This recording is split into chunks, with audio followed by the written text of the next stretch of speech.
જે first law of thermodynamics ને બધું જે કાંઈ છે આ પૂરું થાય પછી સ્ટાર્ટ થશે. ત્યાંથી તમે ફિઝિક્સમાં થોડુંક સ્ટાર્ટે કરી દીધું છે.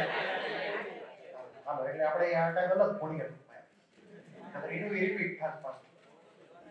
એટલે મોટા ભાગનું સિમિલર છે, થોડો ઘણો કદાચ ડિફરન્સ આવે. હવે આમાં આ જે ટોપિકના ક્વેશ્ચન હોય સૌથી હેલા હોય આ ચેપ્ટરમાં. આ ચેપ્ટરના સૌથી હેલા ક્વેશ્ચનમાં આની ગણના થાય, બરાબર?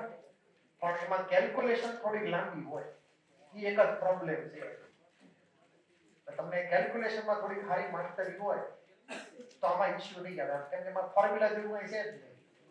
અમુક જ ફોર્મ્યુલા છે, બહુ ઓછી સંખ્યામાં, અને રિપીટ થઈ રાખે વારે ઘડીએ. એટલે આમાં કાંઈ ઇશ્યુ નથી થવાના. ઇશ્યુ થશે ફર્સ્ટ લો ઓફ થર્મોડાયનેમિક્સમાં, પછી થશે એન્ટ્રોપીની અંદર અલગ અલગ જાત જાતની ફોર્મ્યુલા આવશે એમાં, કે કયા કેસમાં કઈ ફોર્મ્યુલા. એટલે એમાં તમને થોડો વાંધો આવે, બાકી આમાં લગભગ કઈ વાંધો આવે એમ નથી. એટલે આ ટોપિક તો ફેક્ટ તૈયાર કરવા.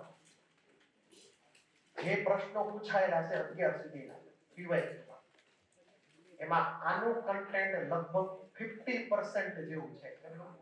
50%.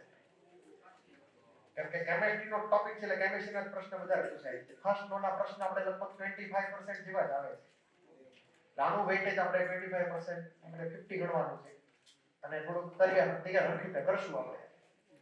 હવે આમાં અત્યારે ઇંગ્લિશમાં બધી સ્લાઇડ છે, બરાબર? ગુજરાતીમાં તો કઈ સમજાવવાનું ખાલી ગુજરાતીમાં આવે. એટલે આવો જો તમને મોડ્યુલમાં લખ્યો છે પાર્ટ બી થર્મોકેમિસ્ટ્રી, હું ટાઇટલ ચેક મારેલું પૂછી ગોતો 30-31 ની આસપાસ તમને મળશે ટોપિક. એની પહેલાનું જે બધું હતું એ બધું આપણે ભણવાનું બાકી છે. આખો પાર્ટ બી જ આપણે શરૂ કરીએ છીએ પહેલા. મોડ્યુલમાં તમને પહેલા એક ટોપિક મળવો જોઈએ કઈ જગ્યાએ છે, બરાબર છે?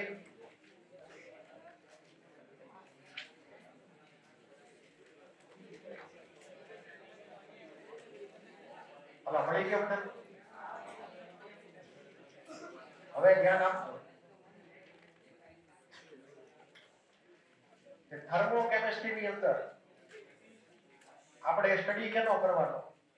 તો કે રિએક્શન દરમિયાન જે હીટ એનર્જી રિલીઝ થઈ હોય અથવા જે હીટ એનર્જી એબ્સોર્બ થઈ હોય એનું કેલ્ક્યુલેશન, એનો જે કાંઈ અલગ અલગ સ્ટડી હોય કરવાનો થાય. એને આપણે નામ પાડશું થર્મોકેમિસ્ટ્રી. એટલે કે કેમિકલ રિએક્શન થશે. શું થશે? Chemical reaction. એટલે ગેસના મોલ બદલાઈ જાય ભાઈ સાહેબ.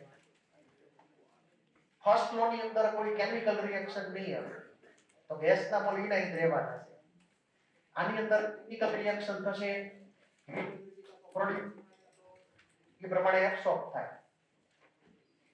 તો એમાં બે કેટેગરી પડશે રિએક્શન. એક છે એક્ઝોથર્મિક રિએક્શન, ગુજરાતીમાં કહેવાય ઉષ્માક્ષેપક પ્રક્રિયા. તો એક્ઝોથર્મિક રિએક્શન ની અંદર આપણે એવું ઇમેજિન કરી શકીએ અહીંયા કે ધારો કે આ બે રિએક્ટન્ટ છે A અને B, એની વચ્ચે રિએક્શન થઈને પ્રોડક્ટ C ને D બની. હારે થોડી ઘણી હીટ એનર્જી રિલીઝ થઈ, જેનો સિમ્બોલ તમને અહીંયા Q આપેલો છે. તો અહીંયા જે હીટ એનર્જી જે છે એ આપણે પ્રોડક્ટ તરીકે લખેલી છે, એઝ અ પ્રોડક્ટ લખેલી, પ્લસ Q છે એટલે એઝ અ પ્રોડક્ટ છે આ. એટલે કે હીટ એનર્જી રિલીઝ થઈ, તો જે કેમિકલ રિએક્શનમાં હીટ એનર્જી રિલીઝ થતી હોય એટલે કે પ્લસ Q હોય કોઈ વેલ્યુ, તો એ રિએક્શન આપણે નામ પાડશું એક્ઝોથર્મિક રિએક્શન્સ. ક્લિયર? આ એની બેઝિક અન્ડરસ્ટેન્ડિંગ તમારે યાદ રાખવાની. હવે આ જ સિસ્ટમ જે છે, આ ઇક્વેશન જે લખ્યું છે આવી રીતે, એમાં એનું પહેલું ફોર્મ છે. અને બીજા બે ફોર્મની વાત કરવી છે. તમને આમે લખીને આપે તો તમને એ લાઈટ થવું જોઈએ કે આ Q ની સાઈડ બદલી નાખીએ એટલે આ બાજુ રીતે પ્લસ Q થઈ ગયો. તમને જો આવી રીતે લખીને આપેલું હોય A plus B, એમાંથી અમુક હીટ એનર્જી માઇનસ થાય, C ને D બને, તો આ પણ એક્ઝોથર્મિક રિએક્શન નો જ નેચર છે. એ એક્ઝામમાં તમને ક્લિક થવું છે કે એક્ઝોથર્મિક રિએક્શન છે.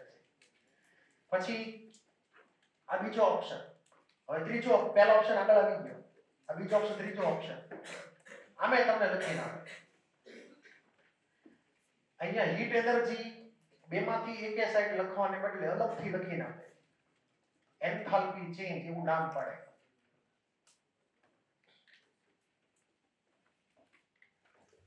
અલગથી તમને લખે, એમાં સિમ્બોલ વાપરે ડેલ્ટા એચ, જેને આપણે નામ પડશું અત્યારે એન્થાલ્પી ચેન્જ. તો અહીંયા મારે આમાં ઓરિજિનલ રિએક્શનમાં ક્યાંય તે એનર્જી લખવી નથી, હીટ એનર્જી નહીં રિએક્ટન્ટ સાઈડ કે નહીં પ્રોડક્ટ સાઈડ, એટલે એને બિલકુલ અલગથી દર્શાવ્યું છે. અને જો ઈ રિએક્શનમાં હીટ એનર્જી રિલીઝ થતી હોય તો અહીંયા માઈનસ ક્યુ લખવાનું. શું લખવાનું? માઈનસ લખવાનું. ધારો કે -25 કિલો જૂલ, તો માઈનસ નો મતલબ છે એક્ઝોથર્મિક રિએક્શન. તો એન્થાલ્પી ચેન્જ ડેલ્ટા એચ એનો અહીંયા નંબર થશે -q, એમાં q કોઈ એક વેલ્યુ હશે, તો minus sign indicates exothermic reaction. તો આ ત્રણ અલગ અલગ રીતે તમને એક્ઝામ ની અંદર એક્ઝોથર્મિક રિએક્શન નું ઇન્ડિકેશન કરી શકાય. ફર્સ્ટ આગળ આવી u + q લખીને પ્રોડક્ટ સાઈડ, અથવા -q રિએક્ટન્ટ માં લખે, અથવા લખે જ નહીં કે રિએક્શન અલગથી લખી નાખે. આ ત્રણેયમાં ભૂલ નહીં કરતા સમજવામાં, કેમ કે અહીંયા ઘણા બધા વિદ્યાર્થીઓ હોય છે કે જે આવી રીતે ફોર્મમાં ક્વેશ્ચન આવશે ત્યારે ફાઇનલ આન્સરમાં એન્ટ્રીમાં ભૂલ કરશે પ્લસ માઇનસ. એટલે આમાં પ્લસ માઇનસ થી મિસ્ટેક થાય, બીજી મિસ્ટેક થશે નહીં. ઓકે, તો આ વાત થઈ એક્ઝોથર્મિક રિએક્શન. આમાં કોઈને કઈ ડાઉટ? હવે બીજી એક પહેલા વાત કરી લઈએ એન્ડોથર્મિક રિએક્શન કરે, પછી આપણે એનું કમ્પેરિઝન કરશું અલગથી. તો એન્ડોથર્મિક રિએક્શન ની અંદર હીટ જે છે એ એબ્સોર્બ થવાની છે. હીટ એબ્સોર્બ થાય એટલે અહીંયા જો a + b ની હારે બાજુમાં q લખેલું છે, પ્લસ q લખેલું છે, મતલબ શું થયું? હીટ એબ્સોર્બ થઈ. રિએક્ટન્ટ સાઈડ છે એટલે પ્લસ q, પાછા માઈનસ q ની પ્લસ q, અને એમાંથી આપણને c ને d મળ્યા. આવી રીતે ન લખો તો તમે q ને બીજી સાઈડ લીધા તો એ -q થઈ જાય. આ એનું બીજું ફોર્મ છે, બરાબર. અને એનું ત્રીજું ફોર્મ લખવું હોય, ધારો કે આની માટે એનું થર્ડ ફોર્મ, તો a + b એમાંથી c + d મળ્યું, અને અલગથી આપણે એન્થાલ્પી ચેન્જ ઇન્ડિકેટ કરવાનો.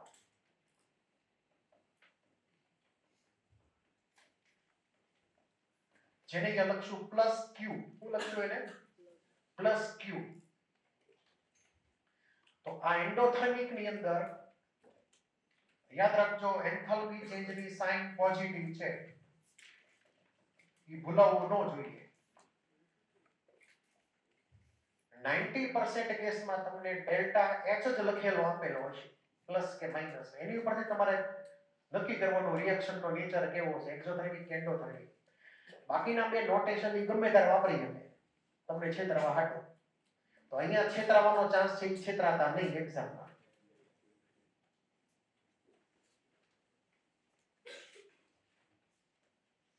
હવે આ બંનેના પાછા ગ્રાફ આવશે જે તમને મોડ્યુલમાં લખીને નથી આપ્યા. આપણે એ બંને ટાઈપની જે રિએક્શન છે એન્ડોથર્મિક ને એક્ઝોથર્મિક, આનું ગુજરાતી કરવાનું ઉષ્મા શોષક પ્રક્રિયા. એન્ડોથર્મિક એટલે ઉષ્મા શોષક પ્રક્રિયા. હવે બેના ગ્રાફની વાત કરીએ. ગ્રાફ એક્ચ્યુઅલી આ ચેપ્ટરમાં તમને ક્યાંય આવશે નહીં, પણ એને આપણે સમજવા માટે જરૂરી છે બધો ડેટા જે કાંઈ છે લાગતા વખતે, કેમ કે એનો ઉપયોગ આગળ પાછો થવાનો છે ક્યાંક ને ક્યાંક આ ચેપ્ટરમાં. એટલે હવે વાત કરીએ ગ્રાફની શું કરવાનું છે. તો અત્યારે ઇમેજિન કરો પેલા એક્ઝોથર્મિક રિએક્શન.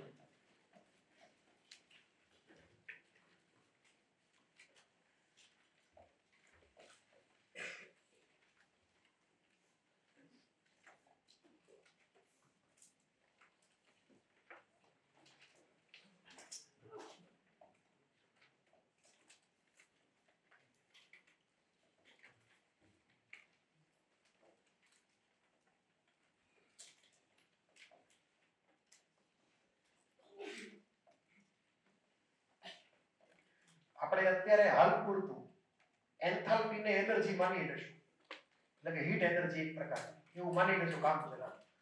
બહુ ડીપમાં ન જવું હું છે એન્થાલ્પીની ડિસ્કશનમાં એની એનર્જીનો એક ફોર્મ ગણી લેજો એ પ્રમાણે.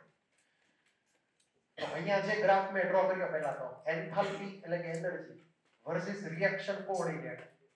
રિએક્શન કોઓર્ડિનેટ નો મતલબ એમ થાય કે રિએક્શન દરમિયાન બોન્ડ લેન્થમાં પરિવર્તન આવતું હોય, બરાબર, નવા બોન્ડ બનવાના હોય અને જૂના બોન્ડ બ્રેક થતા હોય, એટલે બોન્ડ લેન્થ જે છે એ બદલાતી રહેતી હોય. એટલે એવું કંઈક નામ અહીંયા પાડેલું છે રિએક્શન કોઓર્ડિનેટ. એમાં આપણે સ્પેસિફાઈ કરવાની જરૂર નથી, આપણે કોને દર્શાવીએ છીએ. આપણી માટે વાય એક્સિસ વધારે ઇમ્પોર્ટન્ટ છે. ક્લિયર? એટલે આનું કઈ એટલું બધું મહત્વ નથી. હવે માની લ્યો કે આપણે ઇમેજિન કરીએ આ ટાઈપની રિએક્શન A + B એમાંથી C + D મળે, તો એક્ઝોથર્મિક રિએક્શન ની અંદર ધ્યાન એ રાખવાનું કે અહીંયા માની લો કે A + B any total energy આ પોઈન્ટ ઉપર છે. એની ટોટલ એનર્જી આ પોઈન્ટ ઉપર છે. તો થોડોક નીચે લઈ લો એને.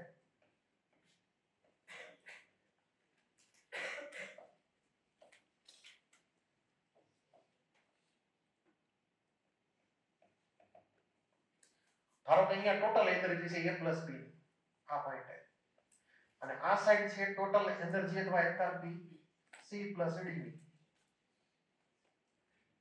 તો A + B માંથી ડાયરેક્ટ તમે એવું નહીં વિચારતા કે સીધું C + D માં ડાયરેક્ટ હાઈટ પકડી લેવાની. અહીંયા સીધી લાઈન ન આવે કોઈ. ઘસરપટ્ટી મૂકી દો અહીંયા સીધે તો સીધે પહોંચી નહીં. કમ્પલસરી દરેકે દરેક રિએક્શનમાં એક માઉન્ટેન ક્રોસ કરવો પડે કમ્પલસરી. આ રીતનો. ક્લિયર? ડાયરેક્ટ જવાનું નથી, આ માઉન્ટેન ક્રોસ કરીને જવાનું. એટલે પહેલા તમારે તમે A + B ઉપર ઉભેલા છો એનર્જીમાં, થોડીક તમને એક્સ્ટ્રા એનર્જી મળે તો તમે માઉન્ટેનની પીક ઉપર પહોંચી જાઓ. તો અહીંયા આપણે ઓરિજિનલ એનર્જી જે શરૂઆતની હતી એમાંથી આ માઉન્ટેનની પીક સુધી પહોંચવા માટે જે એનર્જી જોશે એક્સ્ટ્રા એનર્જી જોશે એને કહેવાય એક્ટિવેશન એનર્જી. તો અહીંયા આપણે નામ પાડશું EA. EA નું ફૂલ ફોર્મ અહીંયા રાખશું એક્ટિવેશન એનર્જી.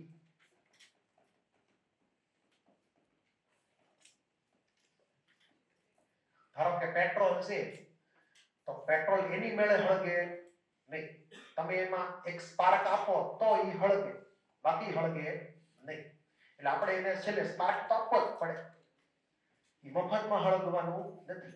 એટલે કોઈ પણ કેમિકલ રિએક્શન હોય એ એની મેળે ન થવા માંડે, બરાબર? આપણે એને થોડી ઘણી એક્સ્ટ્રા એનર્જી આપણા તરફથી પહેલા આપવી પડે. એટલે ઈ માઉન્ટેનની પીક સુધી પહોંચી જાય, અને માઉન્ટેનની પીક સુધી પહોંચ્યા પછી નક્કી કરે કઈ બાજુ જવું. આ માઉન્ટેન નીચે ઉતરવા પાછા વળ્યા જવું, ઈ એને જોવાનું, આપણે જોવાનું છે નહીં. અહીંયા જે બને એને કહેવાય ટ્રાન્ઝિશન સ્ટેટ, TS. શું કહેવાય ને? TS. જે તમે ઓર્ગેનિકમાં ડિટેલમાં ભણશો, આપણે એમાં કઈ ગુડીમાં જવાની જરૂર છે નહીં, ખાલી નામ યાદ રાખવાનું. TS એટલે ટ્રાન્ઝિશન સ્ટેટ.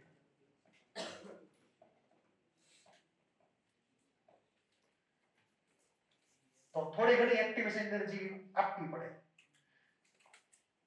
હવે અહીંયા ધારો કે નીચે આવે અને બનાવે C + D બનાવે, તો હવે આપણે અહીંયા ચેક કરશું તો આપણને આ બંને વચ્ચે એનર્જીનો ડિફરન્સ ખબર પડે. આ બેની વચ્ચે, એટલે આ બેનો ડિફરન્સ લઈએ આપણે. ડેલ્ટા H એન્થાલ્પી ચેન્જ જેવું નામ પાડશું આપણે. ડિફરન્સ હંમેશા લેવાનો પ્રોડક્ટ માઈનસ રિએક્ટન્ટ, એટલે કે ડેલ્ટા H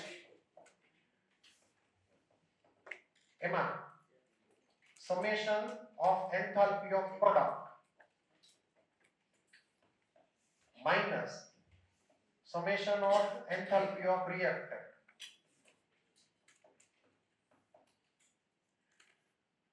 અહીંયા પ્રોડક્ટ તરીકે કોણ છે? C પ્લસ D અને A પ્લસ B રિએક્ટન્ટ તરીકે છે.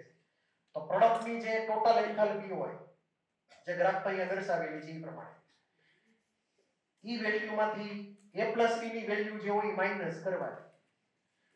હવે આ ગ્રાફમાં ધારો કે અહીંયા તમે 0 લખો તો ધારો કે એટલી હાઈટ છે એ +20, ધારો કે એટલી હાઈટ છે એ +50.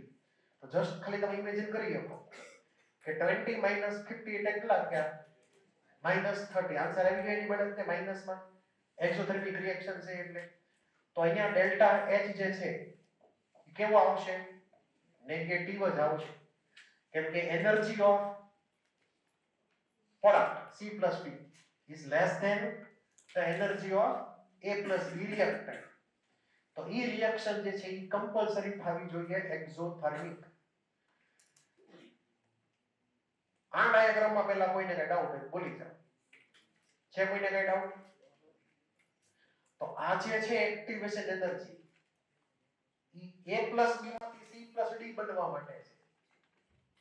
આપણે ઊંધું જોઈએ કે પાછા રિવર્સમાં જઈએ કે C plus D માંથી A plus B બને તો આપણે પહેલા માઉન્ટેન ચડવો પડે આખો, પછી એમ જવાય. એની આપણે અલગથી ચર્ચા અલગ ચેપ્ટરમાં કરવાની રહે. અત્યારે ખાલી એક જ સાઈડ જોશું આપણે. તો એક્ટિવેશન એનર્જી ક્લિયર બધાને? આ ઉપર નીચે આવી રીતે આવશે. એટલે કે એન્થાલ્પી ઓફ પ્રોડક્ટ અને એન્થાલ્પી ઓફ રિએક્ટન્ટ માં કોણ નાનું મોટું થશે બોલો? Enthalpy of product E magnitude wise કેવું હશે? નાનું હશે એન્થાલ્પી ઓફ રિએક્ટન્ટ કરતા. એટલે ઓવરઓલ આન્સર કેવો આવશે? નેગેટિવ જ આવશે કમ્પલસરી. એટલે તમે લખાણ મોડ્યુલ નો વાંચજો ઈ પ્રમાણે. આ બધું બેઝિક જ છે, હજી ન્યુમેરિકલ સ્ટાર્ટ નથી થયા. હવે આમાં કોઈને કઈ ડાઉટ હોય બોલી જાઓ.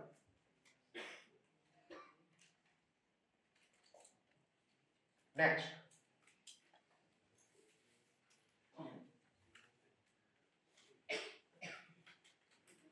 લખાઈ ગયું? હવે નેક્સ્ટ આવશે એન્ડોથર્મિક રિએક્શન. તો એન્ડોથર્મિક રિએક્શન નો ગ્રાફ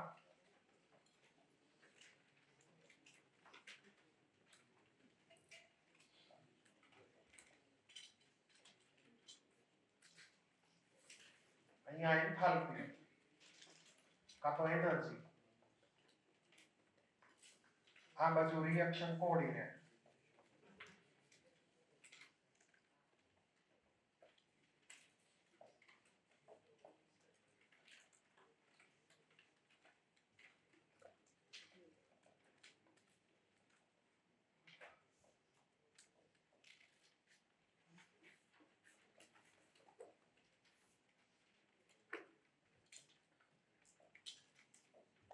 અહીંયા A plus B માંથી direct flight C plus D થતી નથી, વચ્ચે માઉન્ટેન આવવું જોઈએ જનરલ કેસમાં.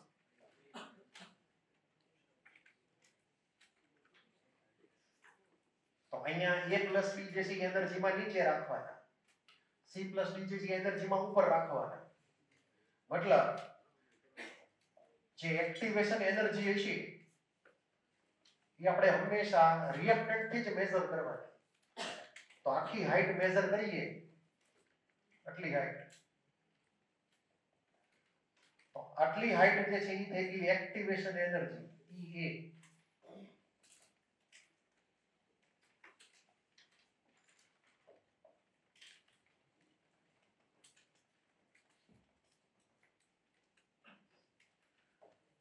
પછી આપણે એન્થાલ્પી ચેન્જ જો મેઝર કરીએ ફોર્મ્યુલા વાઇઝ, તો આપણે એન્થાલ્પી ચેન્જ માટે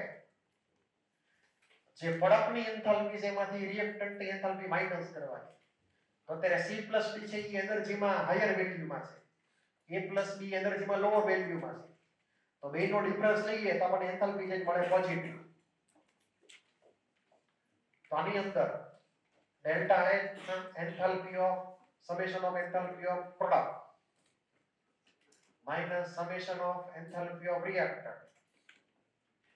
H એટલે એન્થાલ્પી ની સાઇન સમજજો. તો અહીંયા વેલ્યુ જે છે મોર ધેન 0 આવશે પોઝિટિવ. એનું કારણ છે એન્થાલ્પી ઓફ પ્રોડક્ટ જે છે એ વધારે છે એન્થાલ્પી ઓફ રિએક્ટન્ટ કરતા.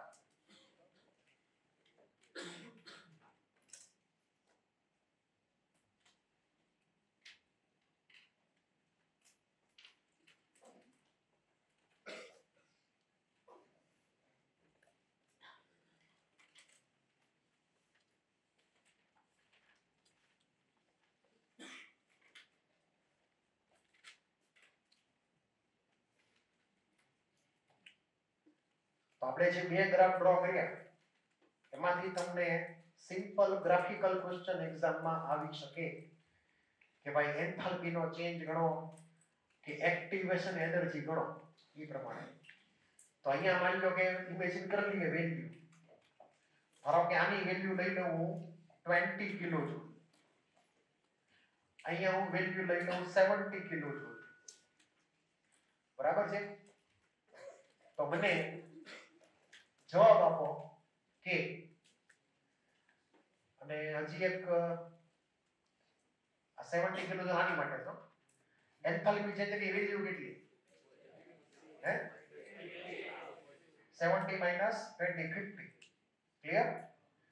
પછી માની લ્યો કે તમને અહીંયા જે એનર્જી જે છે આ જગ્યાએ ટોટલ એનર્જી હું અહીંયાથી માપું નીચેથી હા ઓરિજિન ઉપરથી ગેટ ઉપરથી આ પોઈન્ટ ઉપર અને પીક ની આરે મેચ કરાવો.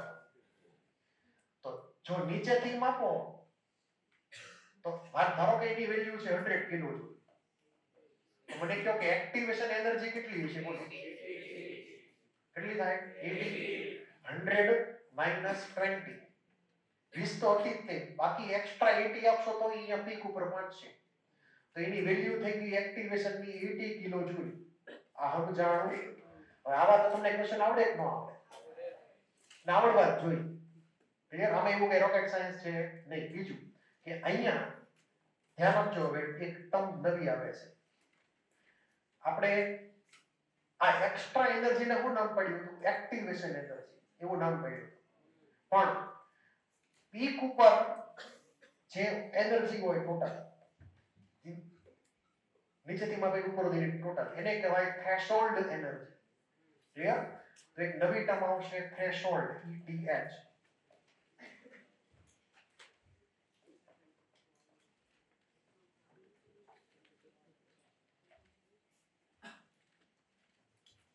Threshold energy.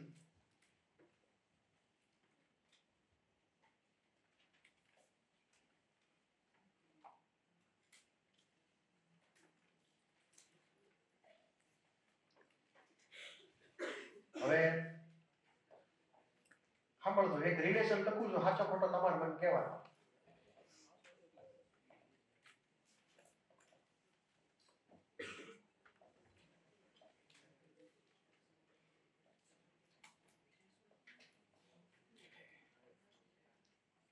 મેં હવે એક રિલેશન લખ્યો છે.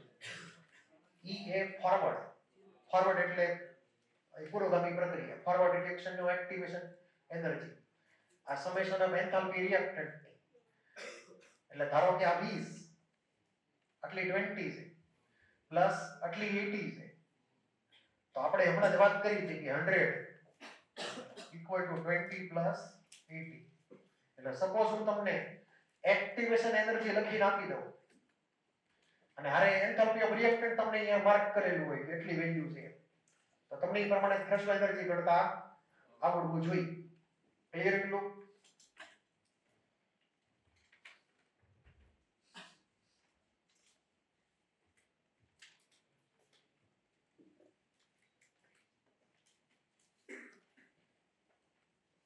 અહીંયા be careful. E A forward મતલબ ફોરવર્ડ ની એક્ટિવેશન એનર્જી કીધેલી છે. એટલે કે આટલી હાઈટ થઈ અહીંયાથી માપીએ. પણ ધારો કે બેકવર્ડ રિએક્શન કરવી હોય તો C પ્લસ P માંથી A પ્લસ P માં જવું હોય તો તમારે એટલો માઉન્ટેન ચડવો પડે. તો જે અહીંયા માઉન્ટેન ચડવો પડશે એટલો એને કહેવાય ઈ એ બેકવર્ડ. આ ઈ એ ફોરવર્ડ છે. તો આટલી હાઈટ મારે જોશે એક્સ્ટ્રા. તો હવે તમે મને કહો કે આ ડેટા જે લખેલા છે અહીંયા 20, અહીંયા 70, અહીંયા 100, what is the value of activation energy for backward reaction? 35. કે અહીંયા ઓલરેડી 70 તો છે જ તે. હવે પાછું જ બીજા 30 નાખવા પડે. એટલું ક્લિયર? તો એક્ટિવેશન એનર્જી બેકવર્ડ ની કેટલી થઈ? 30 થઈ. અને એક્ટિવ એનર્જી ફોરવર્ડ ની કેટલી થઈ? તો કે 80 થઈ. કઈ વેલ્યુ મોટી આવી બોલો? ફોરવર્ડ ની વેલ્યુ મોટી આવી. એટલે તમને આમાંથી એમ ખબર પડશે કે એન્ડોથર્મિક રિએક્શન હોય તો ઈ એ ફોરવર્ડ મોટી હોય, ઈ એ બેકવર્ડ કરતા. આટલું ક્લિયર? ગ્રાફિકલી આપણને અહીંયા તરફ દેખાય કે E A forward is more than E A backward. કોની માટે? તો કે એન્ડોથર્મિક માટે. આવો નવો તમે ઓલામાં ચેક કરો એક્ઝોથર્મિક માં. મને કયો શું જવાબ આવશે? તો અહીંયા ધારો કે આપણે એવા ડેટા સિલેક્ટ કરીએ. ધારો કે અહીંયા હું એક ડેટા લઈ લઉં 30, અહીંયા ડેટા લઈ લઉં 40, અહીંયા લઈ લઉં સપોઝ હેડ સુધીની હાઈટ જે આવે એને કહી દઉં 120 ધારો કે કિલો જૂલમાં. તો મને કયો 30, 40 અને 120 છે, બેકવર્ડ ની કેટલી છે એક્ટિવેશન એનર્જી? કેટલી? 90. એટલી હાઈટ. એટલે કે 120 માંથી 30 માઈનસ કરો એટલે આપણને એટલી હાઈટ મળશે. તો અહીંયા આ જે થયું ઈ એક્ટિવેશન એનર્જી કઈ થઈ? તો કે બેકવર્ડ. ફોરવર્ડ ની વેલ્યુ કેટલી છે બોલો? તો 40 એ હતા, 120 એ પહોંચવાનું છે, બીજા 80 નાખવા પડશે. તો એક્ટિવ એનર્જી થઈ ગઈ 80. કઈ વેલ્યુ મોટી થઈ? બેકવર્ડ ની વેલ્યુ મોટી થઈ. તો જે એક્ઝોથર્મિક રિએક્શન હશે એમાં એક્ટિવેશન ફોરવર્ડ જે છે ઈ ઓછી હશે એક્ટિવેશન બેકવર્ડ કરતા. તમને આવા રિલેશન એક્ઝામમાં પૂછી શકાય. ટ્રુ ફોલ્સ રિલેશન એક્ઝામમાં આવા ક્વેશ્ચન ઈશી. બરાબર? કોઈને કઈ ડાઉટ હોય તો બોલી જાઓ. એટલે આપણે હવે રિલેશન લખવું હોય ઇન ટર્મ્સ ઓફ બેકવર્ડ. ધારો કે આપણે ફોરવર્ડ નો રિલેશન તો લખ્યો થ્રેશોલ્ડ એનર્જી માટે, તો આ એક રિલેશન લખું છું. સાચો ખોટો કહેજો મને.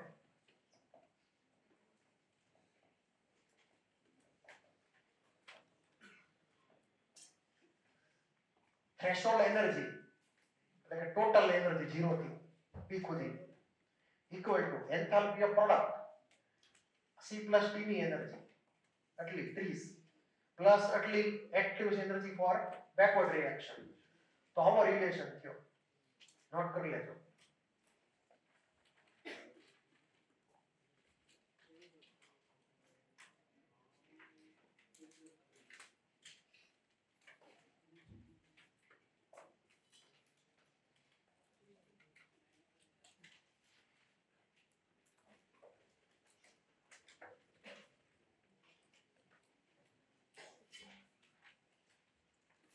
આમાં કોઈને કઈ ડાઉટ હોય તો બોલી જાઓ.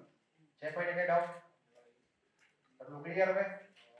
હવે એન્થાલ્પી ચેન્જ ઓફ રિએક્શન નું બીજું નામ છે હીટ ઓફ રિએક્શન. એમાં અલગ અલગ નામ પાડેલા છે, તમારે નામની કોઈ ચિંતા કરવાની નહીં. હીટ ઓફ રિએક્શન મતલબ indirectly enthalpy change of reaction, એવું સમજી લેવાનું. ઓકે? હવે આપણા કેસમાં રિએક્શન અલગ અલગ ટાઈપની હોઈ શકે. કે કમ્બશન રિએક્શન ખબર છે ને? પેટ્રોલ નું કમ્બશન થાય એટલે એન્જિન હાલે એ પ્રમાણે. બરાબર? પછી માની લો કે ડીકમ્પોઝિશન, કેલ્શિયમ કાર્બોનેટ ડીકમ્પોઝ થાય, એમાં તે પ્રમાણે એનર્જીના ચેન્જીસ ઇન્વોલ્વ હોય. તો depending on nature of reaction કઈ કેટેગરીની રિએક્શન છે, કમ્બશન રિએક્શન છે કે પછી ડીકમ્પોઝિશન છે, એમાં કોઈને કોઈ એનર્જીનો ચેન્જ ઇન્વોલ્વ હોય. તો એ રિએક્શનના નામ પ્રમાણે અલગ અલગ ટાઈપની એન્થાલ્પીના નામ પડેલા છે. બરાબર છે? ટોટલ 25 જાતની અલગ અલગ રિએક્શન થાય. 25 થી 26 જાતની. એટલે 25 થી 26 જાતની અલગ અલગ એન્થાલ્પી હોય. બરાબર છે? એના આપણે વન બાય વન દરેકનું ઇન્ટ્રોડક્શન લેવાનું. એમાં સૌથી પહેલા શરૂઆત કરીએ એન્થાલ્પી ઓફ કમ્બશન. લખો પહેલી એન્થાલ્પી.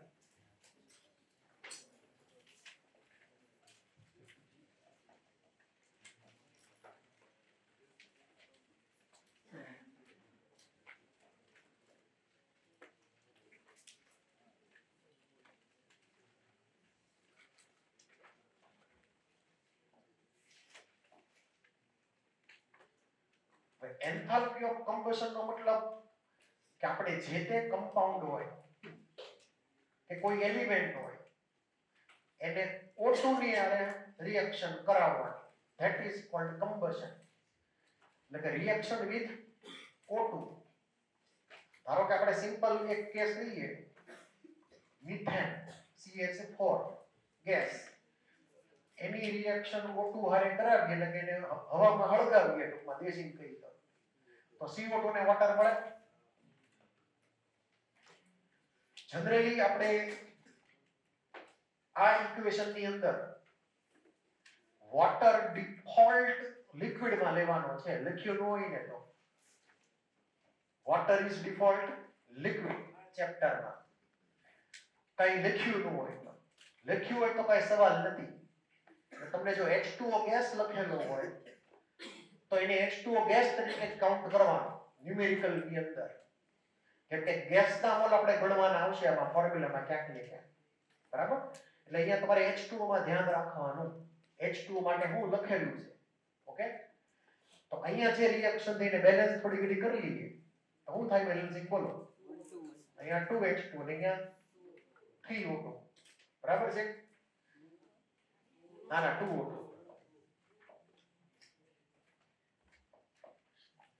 તો આ જે રિએક્શન થઈ એમાં આ મિથેન ટુ કમ્બશન થી O2 વાળે રિએક્શન થઈ. હવે અહીંયા મોટાભાગના કેસમાં મોટાભાગની કમ્બશન રિએક્શન 99.99% ઈ એક્ઝોથર્મિક જ છે. શું છે? એક્ઝોથર્મિક છે 99.99%. પણ કેમિસ્ટ્રી છે એટલે એક્સેપ્શન તો રહેવાના. એક્સેપ્શન વગરનું કેમિસ્ટ્રી કોઈ દી ન થાય. તો અહીંયા ડેલ્ટા H કેવો બનશું? નેગેટિવ. એન્થાલ્પી ચેન્જ આનો થઈ ગયો નેગેટિવ. એટલે કે એક્ઝોથર્મિક રિએક્શન થઈ ગઈ ડિફોલ્ટ. તમને જો એવું પૂછે કે એન્થાલ્પી ઓફ કમ્બશન એક્ઝોથર્મિક છે કે નહીં, તમારે હાથ પાડી દેવાનો.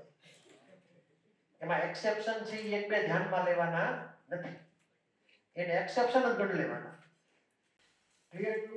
હવે હું તમને કહી દઉં કે એવા કયા બે રિએક્શન છે જેમાં આપણને એન્થાલ્પી ચેન્જ પોઝિટિવ મળે છે.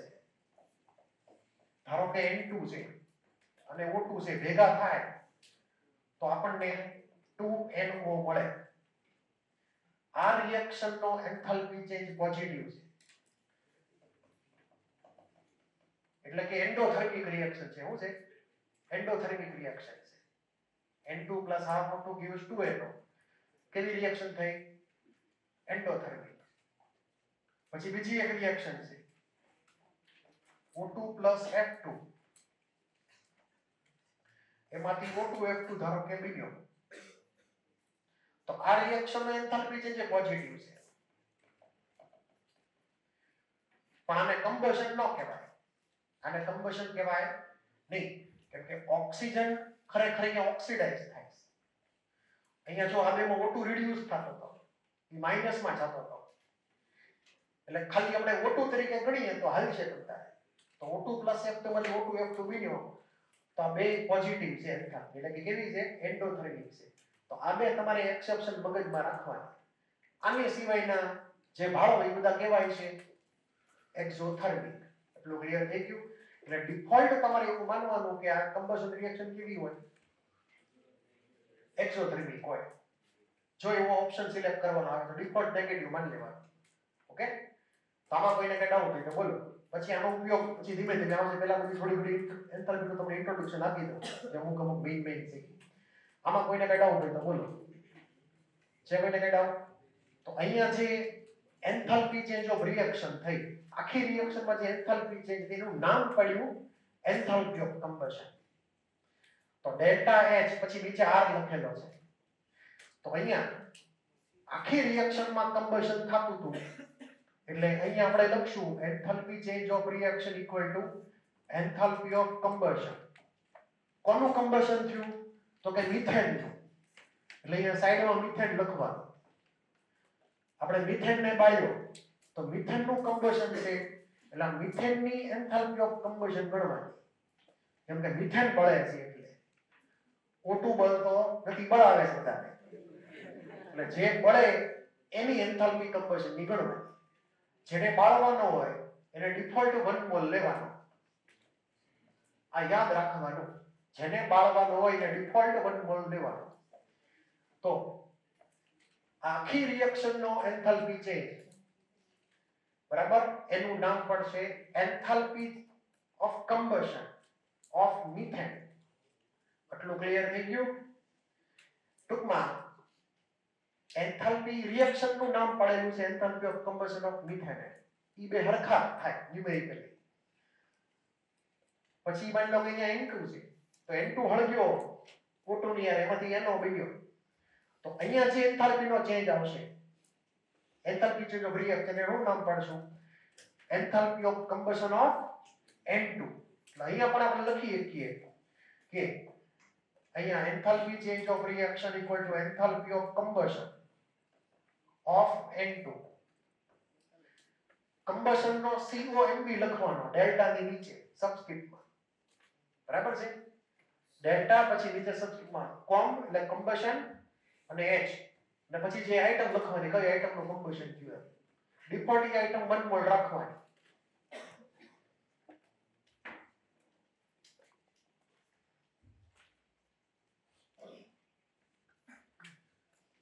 હવે આમાં ડાઉટ હોય તો બોલી જાઓ. હવે આ રિએક્શન છે ને થોડીક મેં તમને કીધી કોન્ટ્રોવર્સી વાળી છે. O2 F2 માંથી O2 F2 બન્યો, પણ આમાં ખરેખર F2 નું કમ્બશન નથી થયું. ક્લિયર છે? એટલે આને આપણે કમ્બશન રિએક્શનમાં ખરેખર તો ગણવી જોઈએ નહીં. એટલે તમને જો એવો પ્રશ્ન આવે કે આ કઈ કેમિકલ રિએક્શનમાં એન્થાલ્પી ચેન્જ કમ્બશન બરાબર નથી, તો એ આ ગણાય. કેમ કે F2 નું કમ્બશન આમાં થતું નથી, ઉલટાનું O2 નું કમ્બશન થાય છે. ક્લિયર? પણ ખરેખર આપણે કેમિસ્ટ્રી પ્રમાણે O2 ને જ સપોર્ટર ગણીએ છીએ કમ્બશન. એટલે થોડીક આ કોન્ટ્રોવર્સી વાળી રિએક્શન ગણીને સાઈડમાં મૂકી દેવાની, બહુ ચિંતા કરવાની નહીં. પણ એનો વેલ્યુ પોઝિટિવ છે તમારે યાદ રાખવાનું. આમાં કોઈને કઈ ડાઉટ? હવે નવી કેટેગરીની રિએક્શન એન્થાલ્પી. આ લખાઈ ગયું? આનો આપણે ઉપયોગ કરવાનો થશે અલગ અલગ જગ્યાએ, બધી જગ્યાએ. પછી નેક્સ્ટ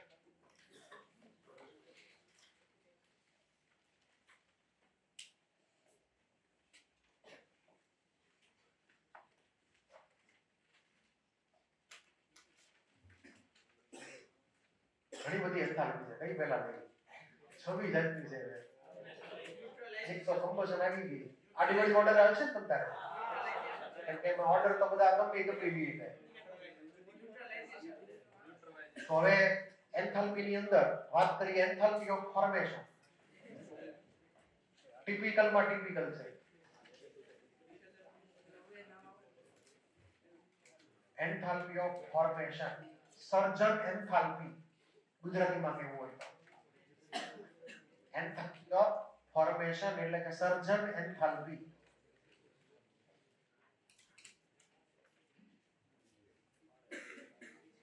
ફોર્મેશન જે છે એ આપણે કોઈ પર્ટિક્યુલર કમ્પાઉન્ડ નું કરવાનું હોય અમુક રિએક્શન દ્વારા. તો અહીંયા હું કેટલીક રિએક્શન લખું છું, એમાં ધ્યાન એ રાખવાનું કે આપણે જે કમ્પાઉન્ડ બનાવશું એ કમ્પલસરી એના જે કોમ્પોનન્ટ એલિમેન્ટ હોય એમાંથી જ બનાવવાનો, બીજે ક્યાંય આડોળો બનાવવાનો નહીં. ધારો કે મારે વોટર બનાવવું છે તો વોટર તો રિએક્શનમાં બને ને, NaOH HCl, NaCl વોટર. ઈ નહીં, વોટર ને બનાવવાનો H2 ને O2 ગેસમાંથી, એના કોમ્પોનન્ટ એલિમેન્ટમાંથી બનાવવાનો. એટલે હું ઇક્વેશન લખીશ એ પ્રમાણે. પહેલું ઇક્વેશન H2 ગેસ, અહીંયા એનું સ્પેસિફાય કરીશ કે એનું કયું સ્ટેટ છે, ફિઝિકલ સ્ટેટ. પછી હાફ O2 ગેસ, એમાંથી મને મળ્યું H2O લિક્વિડ. મેં અહીંયા H2O ગેસ નથી લખ્યું, મેં H2O લિક્વિડ લખ્યું છે. તો આપણે ઇમેજિન કરીએ અહીંયા કે 1 મોલ વોટર લિક્વિડ બન્યું, 1 મોલ બન્યું. રિએક્શન થઈ H2 ગેસની ને O2 ગેસની ત્યારે આનું બેલેન્સ ઇક્વેશન છે. અને વોટર બન્યું કેમાંથી? એના એલિમેન્ટમાંથી બન્યું. અને આ એલિમેન્ટની અંદર એના પોતપોતાના ફિઝિકલ સ્ટેટ જોવો કેવા હતા? Gas form. અને H2 તો ગેસ ફોર્મમાં જ છે નોર્મલ ટેમ્પરેચરે. આપણે એને લિક્વિડ કે H2 સોલિડ તરીકે લેતા નથી. એટલે એનું જે ફિઝિકલ સ્ટેટ હોય એટ 1 atm અથવા 1 bar પ્રેશર અને ટેમ્પરેચર માની લો કે 25 ડિગ્રી સેલ્સિયસ મોસ્ટ કેસીસમાં, તો એ વખતનું જે ફિઝિકલ સ્ટેટ હોય 1 atm કે 1 bar પ્રેશર અને 25 ડિગ્રી સેલ્સિયસનું ટેમ્પરેચર, એને કહેવાય સ્ટાન્ડર્ડ સ્ટેટ. તો આ જે છે એનું સ્ટાન્ડર્ડ ફિઝિકલ સ્ટેટ ગણવાનું H2 નું ગેસ, O2 નું એ પ્રમાણે ગેસ. પણ H2O કયા ફોર્મમાં હોય? લિક્વિડ ફોર્મમાં 25 ડિગ્રી સેલ્સિયસ ટેમ્પરેચર અને 1 bar કે 1 atm પ્રેશર વખતે. તો અહીંયા એનું લિક્વિડ ફોર્મ લખવાનું. તો આપણે શું કર્યું? H2O લિક્વિડ એના સ્ટાન્ડર્ડ ફિઝિકલ ફોર્મમાં જનરેટ કર્યો 1 મોલ જેટલો, અને એ જનરેટ કર્યો એના કોમ્પોનન્ટ એલિમેન્ટમાંથી, જે એલિમેન્ટ એના પોતપોતાના સ્ટાન્ડર્ડ ફોર્મમાં હતા પાછા. તો આ જે રિએક્શનનો એન્થાલ્પી ચેન્જ છે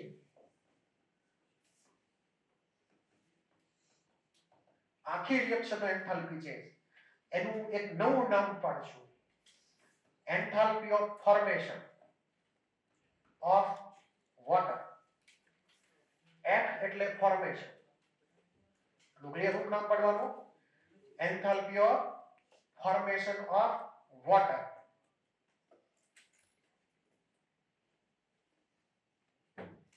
ડેલ્ટા પછી F પછી H એટલે એન્થાલ્પી. એટલે કે એન્થાલ્પી ચેન્જ ઓફ ફોર્મેશન બોલાવી દે. કોનો? તો કે વોટર.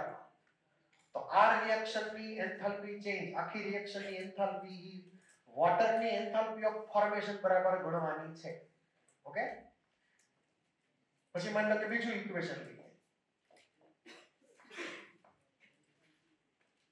ધારો કે HCl બનાવવો છે આપણે. તો HCl કેટલો બનાવવાનો? ડિફોલ્ટ 1 મોલ બનાવવાનો. કેમાંથી બનાવવાનો? એના એલિમેન્ટમાંથી જ. તો H2 ને Cl2 જ સિલેક્ટ કરવાનો, બાકી બીજી કોઈ રિએક્શન સિલેક્ટ કરવાની નહીં. તો ધારો કે અહીંયા H2 gas plus Cl2 gas, એમાંથી હું HCl બનાવીશ. મારે ડિફોલ્ટ HCl ને એના સ્ટાન્ડર્ડ ફિઝિકલ ફોર્મમાં બનાવવાનો છે. તો અહીંયા કયું ફોર્મ આવશે બોલો? હે? HCl ગેસ છે. HCl ગેસ ફોર્મમાં બને. બરાબર? HCl is originally a gas, hydrogen chloride gas, hydrochloric acid નહીં. HCl ને પાણી નાખો ને પછી હાઇડ્રોક્લોરિક એસિડ બને. એની પહેલા તો હાઇડ્રોજન ક્લોરાઇડ જ હોય, HCl જ હોય. તો આ HCl ગેસ થી હવે જો આને મારે 1 મોલ કરવો છે કમ્પલસરી, તો મારે બેલેન્સિંગમાં શું લખવું પડે? બે બાજુ 1/2 1/2 લખવું પડે એ પ્રમાણે. બરાબર? કમ્પલસરી મેં તમને કીધું એમ આને 1 મોલ જ રાખવાનો છે. અને એલિમેન્ટ જે લીધા ઈ પણ એના પોતાના સ્ટાન્ડર્ડ ફોર્મમાં હતા જે તે કેસમાં. તો આ રિએક્શનનો એન્થાલ્પી ચેન્જ જે કોઈ હશે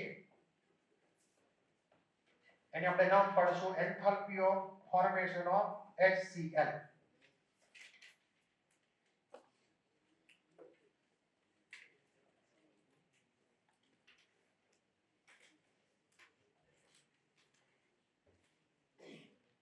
પછી માની લો કે ગ્લુકોઝ છે, તો ગ્લુકોઝની મારે એન્થાલ્પી ઓફ ફોર્મેશન માટેનું ઇક્વેશન લખવું છે. ગ્લુકોઝની એન્થાલ્પી ઓફ ફોર્મેશન, તો ગ્લુકોઝની ફોર્મ્યુલા હતી C6H12O6. એટલે તમારે ગ્લુકોઝને બીજી કોઈ રિએક્શન નહીં, માત્ર એલિમેન્ટ જ ઉપયોગ કરવાનો. એલિમેન્ટ જ. તો બીજું અહીંયા થર્ડ ઇક્વેશન લીધે, થર્ડ એક્ઝામ્પલ.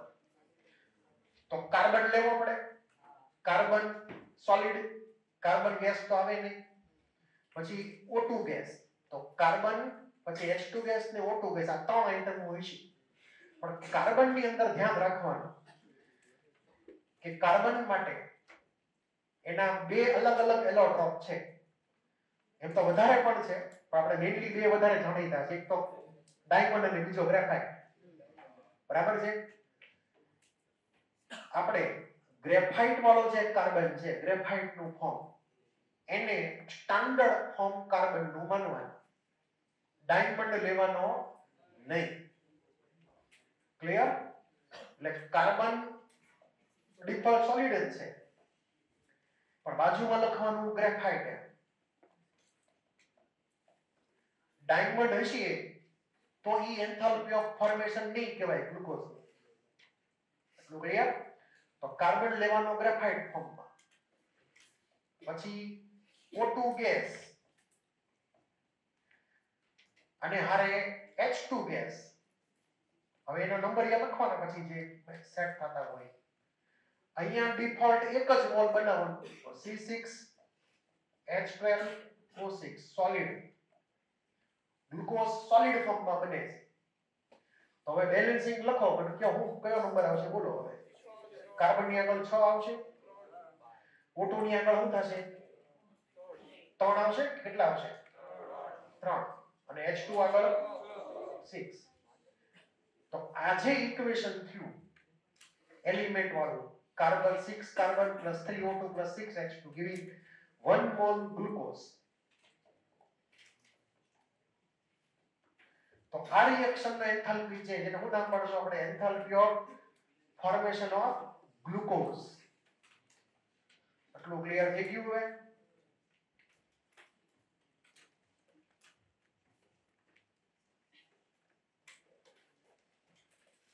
હવે આવી તો ઘણી બધી અલગ અલગ કમ્પાઉન્ડ હોય, એ બધાને આપણે ઇક્વેશન લખીએ છીએ.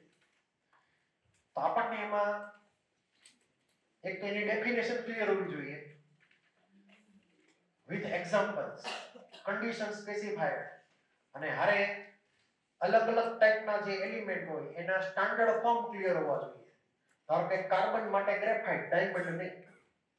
તો આપણે અલગથી એક લિસ્ટ લખીએ, standard form of different elements લખો. આ ટોપિક જે કન્ટિન્યુ છે, પણ એમાં આપણે એક એડ કરી દઈએ છીએ, સ્ટાન્ડર્ડ ફોર્મ ઓફ એલિમેન્ટ્સ.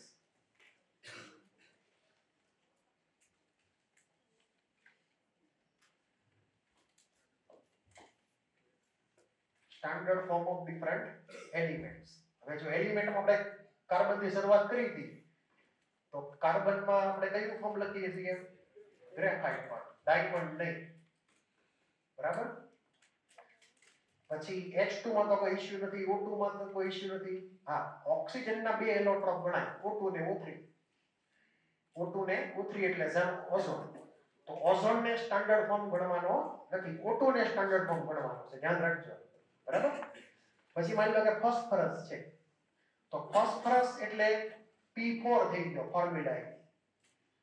એકલો P લખો તોય હાલશે, P4 લખો તોય હાલશે, બહુ ચિંતા નહીં કરવાની.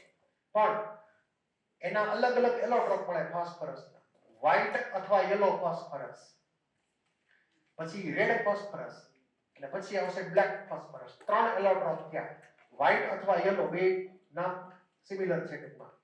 પછી રેડ ને પછી બ્લેક. આપણે ડિફોલ્ટ વ્હાઇટ ફોસ્ફરસ ને સ્ટાન્ડર્ડ ફોર્મમાં ગણવાનો છે, વ્હાઇટ અથવા યલો. એટલે બાજુમાં યલો લખી શકો.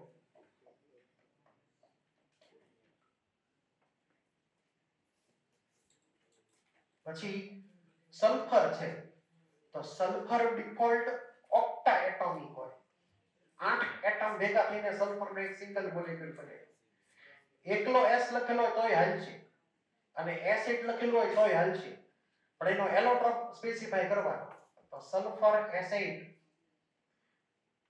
એની એટોમિસિટી એટલે કે પરમાણુકતા 8 છે, એટલે કે 8 એટમ ભેગા થઈને એક સિંગલ મોલેક્યુલ બનાવે. તો એસિડમાં બે એલોટ્રોપ છે એના જાણીતા, રોમ્બિક અને મોનોક્લિનિક. આપણે રોમ્બિક સલ્ફરને ડિફોલ્ટ ગણવાનો સ્ટાન્ડર્ડ ફોર્મમાં. આ રોમ્બિક સલ્ફર આ એનું સ્ટાન્ડર્ડ ફોર્મ થઈ ગયું જે તે એલિમેન્ટનું. પછી માની લો કે મર્ક્યુરી છે, તો મર્ક્યુરીને લિક્વિડ સોલિડ ગેસમાં કેવી રીતે લખવો? કયું ફોર્મ ગણવું મર્ક્યુરી? Liquid form. તો મર્ક્યુરીમાં લિક્વિડ ફોર્મ આવેલા છે. ક્લિયર? પછી માની લો કે HF છે, હાઇડ્રોજન ક્લોરાઇડ, HF. HF નું બોઇલિંગ પોઈન્ટ 19 ડિગ્રી સેલ્સિયસ છે.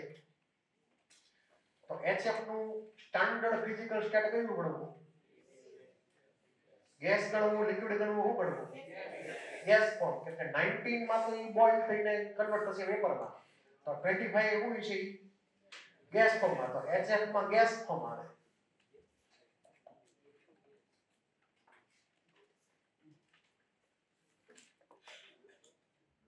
આ જાણો. પછી આવશે બ્રોમિન. તો બ્રોમિન ને કેમાં લેવાનું બોલો? બ્રોમિન નું સ્ટાન્ડર્ડ ફોર્મ છે લિક્વિડ, ગેસ કે સોલિડ નહીં.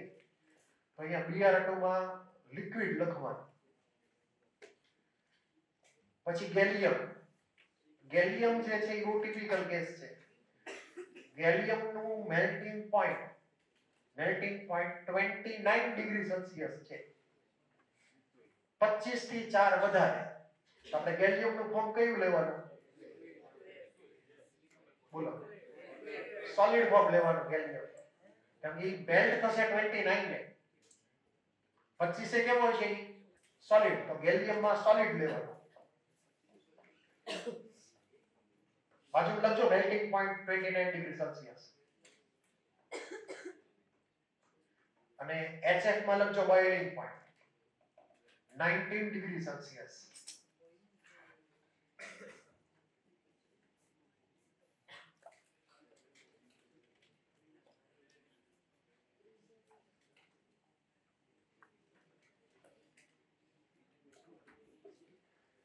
આમ જનરલી ગેલિયમ ઇન્ડિયામાં લિક્વિડ ફોર્મમાં જ હોય. ઇન્ડિયામાં પણ ઇન્ડિયામાં ટેમ્પરેચર મોટા ભાગે 30 પ્લસ જ હોય.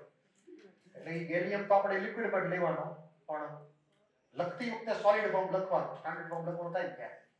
બાકી કઈ જરૂર છે નહીં. તો આવી રીતે આવા અલગ અલગ કેસ તમારે યાદ રાખવાના. બાકીના મોટા ભાગના એલિમેન્ટમાં કઈ ઇશ્યુ નથી. ધારો કે હિલિયમ હોય તો શું આવે? Gas form. Cl2 હોય તો ગેસ, F2 હોય તો ગેસ, આયોડિન હોય તો આયોડિન નું લખશું સોલિડ. બરાબર છે?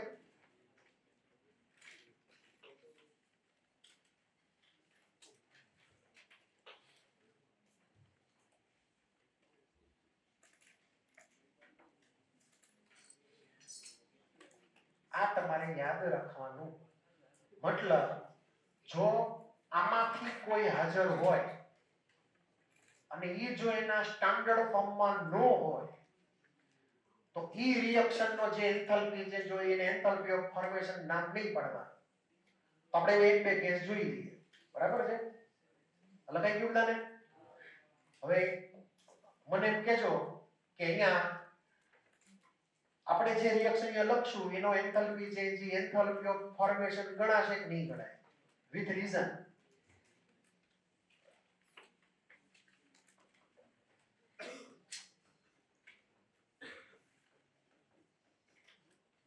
બોલો. ગણાય કે ન ગણાય? નહીં ગણાય. આગળ બગડો આવી. બગડો એલાવ નથી. એકડો જ એલાવ છે ખાલી. બરાબર?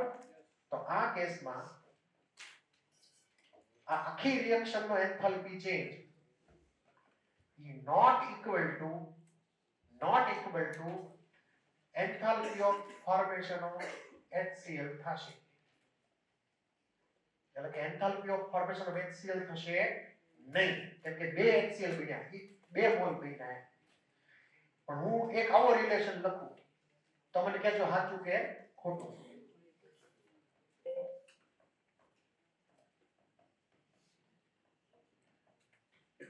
આ સાચું કે ખોટું? બોલો.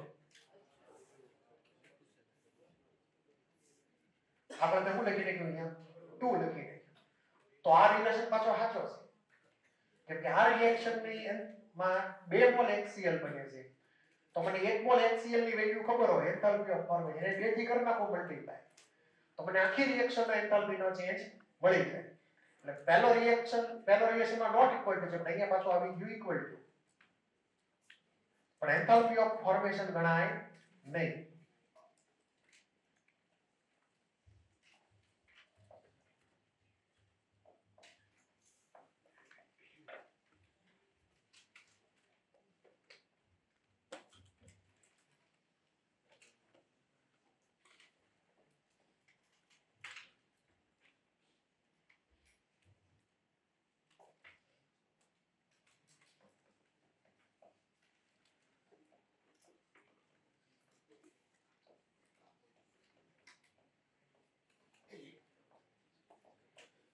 આ રિએક્શન ની અંદર 1 મોલ કેલ્શિયમ ઓક્સાઇડ બન્યો, 1 મોલ CO2 બન્યો. જો આપણે 1 મોલ કાકોતરીને ગરમ કરીએ તો આ રિએક્શન નો એન્થાલ્પી ચેન્જ એ એન્થાલ્પી ઓફ ફોર્મેશન CO2 અથવા enthalpy of formation of calcium oxide ગણાય કે ન ગણાય?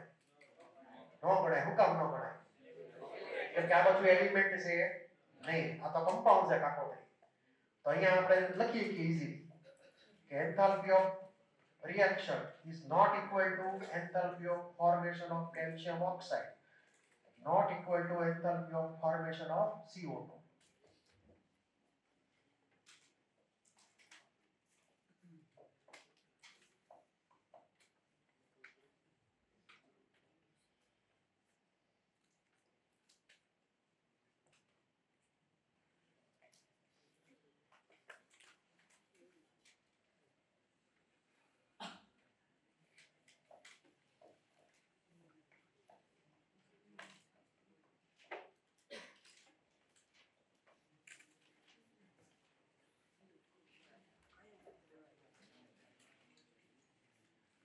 આ એકની ઇક્વેશન લખ્યો ચોથા નંબર.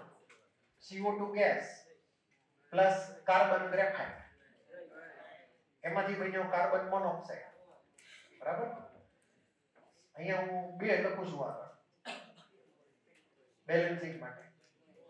તો હવે આ રિએક્શન એન્થાલ્પી છે જે કાર્બન મોનોક્સાઇડ માટે થાય કે ન થાય? આખી રિએક્શન નો enthalpy change not equal to 2 times enthalpy of formation of CO. જો ઉપરની રિએક્શન જે હતી પહેલી એમાં આ રિલેશન સેટિસ્ફાઈ થયો, મેં લખ્યો તો એ પ્રમાણે. પણ અહીંયા આ રિલેશન કેમ નહીં આવે મને કોઈ કહે છે? બોલો. CO બન્યો કમ્પાઉન્ડ CO2 માંથી. કમ્પાઉન્ડ માંથી બનાવવાનો નથી. ક્યાંથી બનાવવાનો છે? એલિમેન્ટ માંથી બનાવવાનો. ક્લિયર? એટલે અહીંયા હું તું પણ નહીં લીધી શકું આમાં. આ સમજાણું એટલું ક્લિયર છે? તમને આવી રીતે MCQ પૂછાશે શરૂઆતમાં ઈઝી બધા આપેલા જ છે મોડ્યુલમાં ક્યાંક કે આમાંથી કઈ રિએક્શનમાં આપણને એન્થાલ્પી ઓફ ફોર્મેશન મળશે જે તે કમ્પાઉન્ડ. એમાં તમારે આ બધી કન્ડિશન જે છે એ વાંચવાની હરખી રીતે. બરાબર છે? કે ફિઝિકલ સ્ટેટ કઈ રીતનું છે, એલિમેન્ટ છે કે નહીં, પાછું 1 મોલ કમ્પાઉન્ડ બન્યો કે ન બન્યો. બરાબર છે? બધા જ ફેક્ટર કાઉન્ટ કરવાના. હજી એક વધારાનો એક્ઝામ્પલ.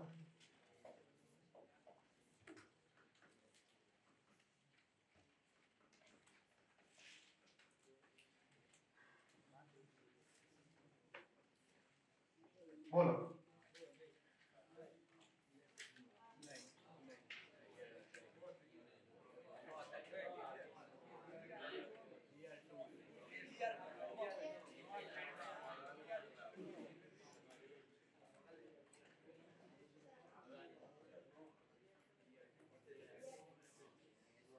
બોલો થાય કે ન થાય? ન થાય. હું કામ ન થાય? અહીંયા Br2 લિક્વિડ ફોર્મમાં છે નહીં. ક્લિયર? H2 બરાબર છે. આગળ હાફ લખવો પડે H2 માં. તો અહીંયા HBr તો બેલેન્સિંગ તો સેટ થઈ ગયું. HBr ગેસમાં બન્યો પણ Br2 ગેસ ફોર્મમાં યુઝ કરેલો છે. Br2 ને મારે લિક્વિડ ફોર્મમાં લેવો પડે.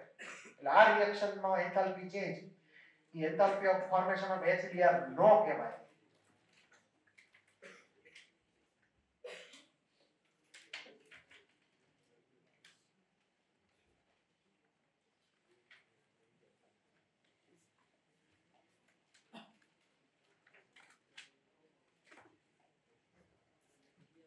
છેલ્લી એક reaction,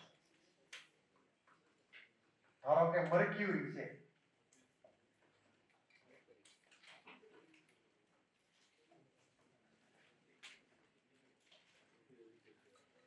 Hg liquid plus Cl2 gas, એમાંથી બન્યો HgCl2 solid. તો આમાં enthalpy changing, enthalpy of formation બરાબર થાય કે ન થાય? હે થશે, કેમ કે Hg લિક્વિડ ફોર્મમાં છે, Cl2 કયા ફોર્મમાં છે? ગેસ ફોર્મમાં છે, અને HgCl2 તો સોલિડ એનું સ્ટાન્ડર્ડ ફોર્મ જ છે. તો પાછો 1 મોલે બન્યો પાછો, એટલે આપણે લખી શકીશું કે એન્થાલ્પી ચેન્જ રિએક્શન નો કોના બરાબર થયો? Enthalpy of formation of HgCl2.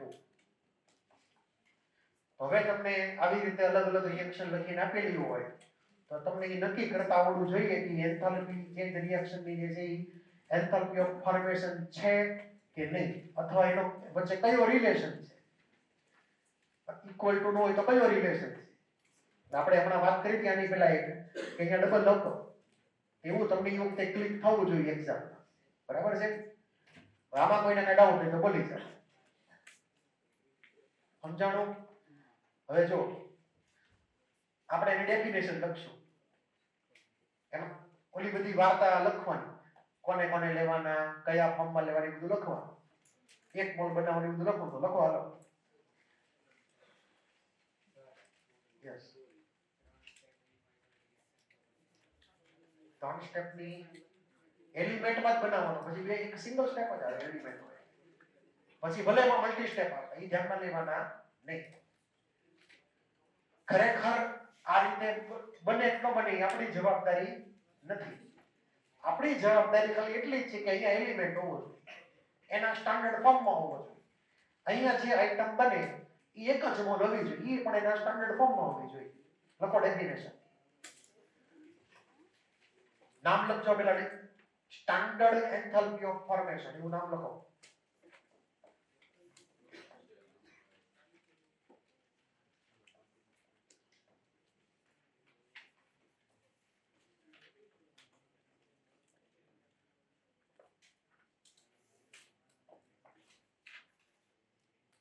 ગુજરાતીમાં લખી શકાય પ્રમાણિત સર્જન enthalpy.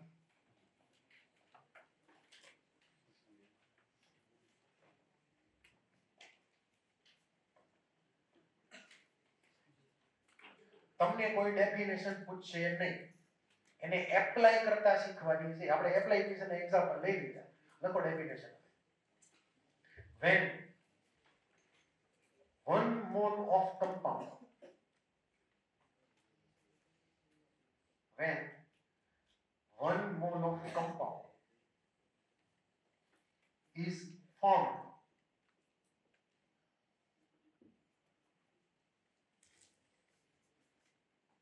in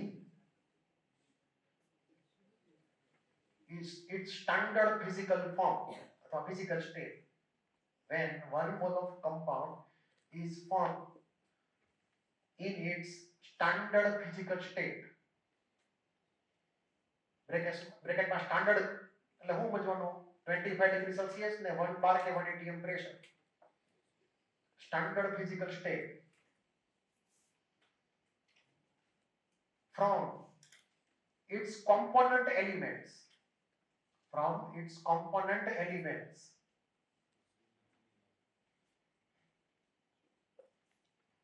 from its component elements, with each element in their standard state, with each element in their standard physical state.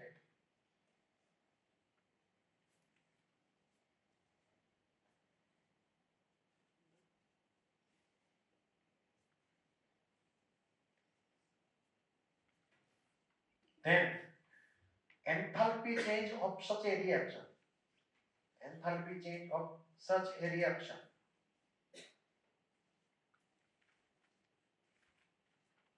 is called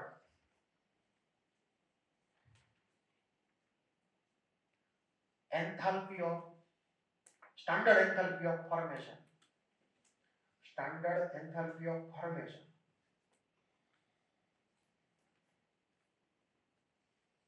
standard enthalpy of formation of that compound,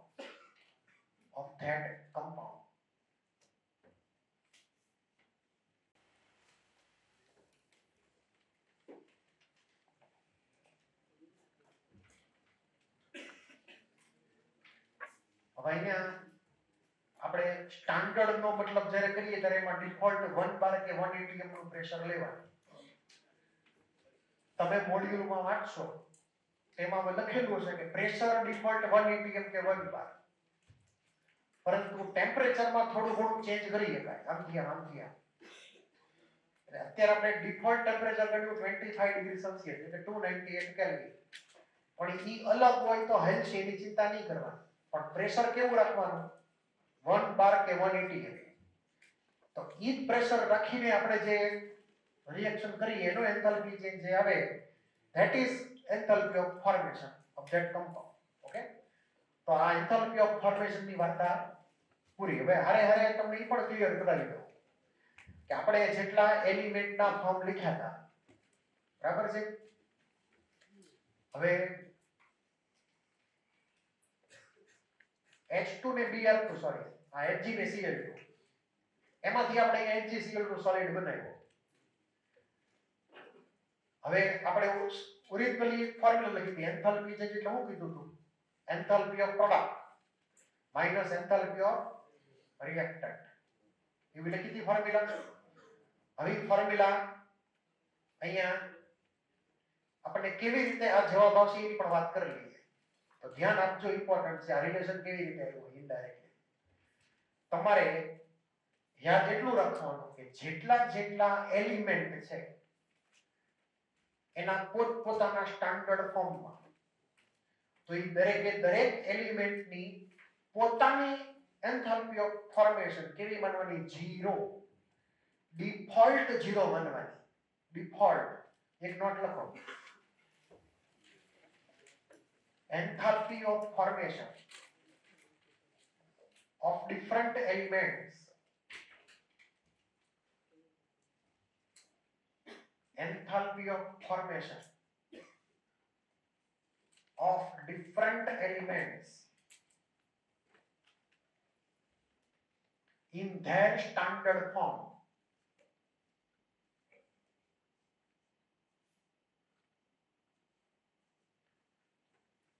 is assumed to be 0.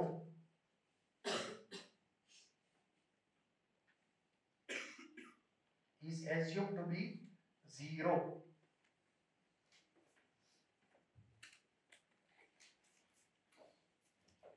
આપણે example લખીએ એક બે. Enthalpy of formation of diamond 0 કે non 0? Non 0, કેમ કે diamond છે carbon નું standard form નથી. પરંતુ જો આપણે ડાયમંડ ની બદલે ગ્રેફાઇટ લઈ લઈએ તો એ કેવું ગણવાનું? 0 ગણવાનું. પછી માની લો કે એન્થાલ્પી ઓફ ફોર્મેશન છે Br2 ગેસ, બરાબર? કોની? Br2 ગેસ ની એન્થાલ્પી ઓફ ફોર્મેશન ઈ 0 નહીં હોય, કેમ કે ઈ સ્ટાન્ડર્ડ ફોર્મ નથી. પણ જો Br2 લિક્વિડ ફોર્મમાં બનેલો હોય તો enthalpy of formation of Br2 liquid ઈ કેવું માનવાનું પાછું? 0.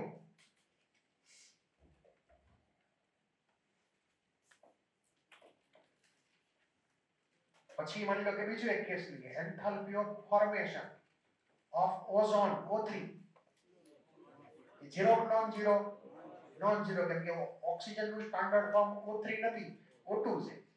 એટલે O3 નું ફોર્મેશન થતું હોય તો એની એન્થાલ્પી નો ચેન્જ 0 નહીં થાય.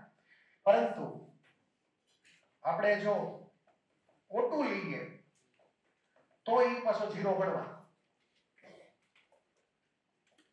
એટલે આપણે ઓલા જે સ્ટાન્ડર્ડ લખ્યા હતા જે તે એલિમેન્ટ એમાં તમને પૂછે કે કયો રિલેશન સાચો, કોની એન્થાલ્પી ઓફ ફોર્મેશન 0 અથવા 0 નથી, એવી ટાઈપના એમસીક્યુ તમને આમાંથી પૂછી શકાય.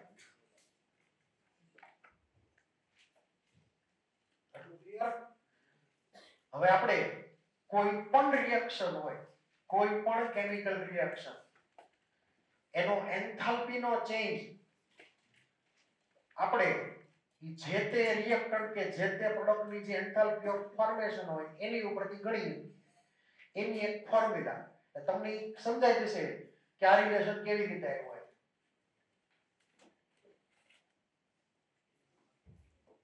આ એવરગ્રીન ફોર્મ્યુલા તમારે યાદ રાખવાની બહુ સિમ્પલ ફોર્મ્યુલા છે. ધારો કે રિએક્શન લઈએ a b, એમાંથી c d બન્યું. એમાં હું અમુક કોએફિશિયન્ટ મૂકી દઉં. ધારો કે આગળ બેલેન્સિંગ, બરાબર છે. ધારો કે અહીંયા આ બધાને તમે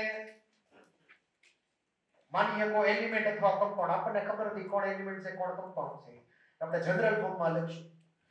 તો અહીંયા ધારો કે XA, ફરીવાર એટલે લખી નાખું, આપણે બેલેન્સિંગ લખીએ કોઈ પ્રકારનું, તો XA plus YB gives MC plus ND, બરાબર છે.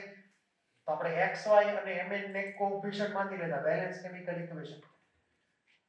A અને B આપણને ખબર નથી એલિમેન્ટ છે કે કમ્પાઉન્ડ છે, એટલે જનરલ ફોર્મમાં લખીએ છીએ. તો આખી રિએક્શન જે છે એનો એન્થાલ્પી નો ચેન્જ મારે ગણવો છે. એટલે કે enthalpy change of reaction delta RH, R એટલે રિએક્શન, ઇક્વલ ટુ સમેશન એટલે કે sigma, summation of enthalpy of formation, કોની? તો કે પ્રોડક્ટની. પ્રોડક્ટની એન્થાલ્પી ઓફ ફોર્મેશન નો સમેશન જે આવતું હોય, minus summation of enthalpy of formation of reactant.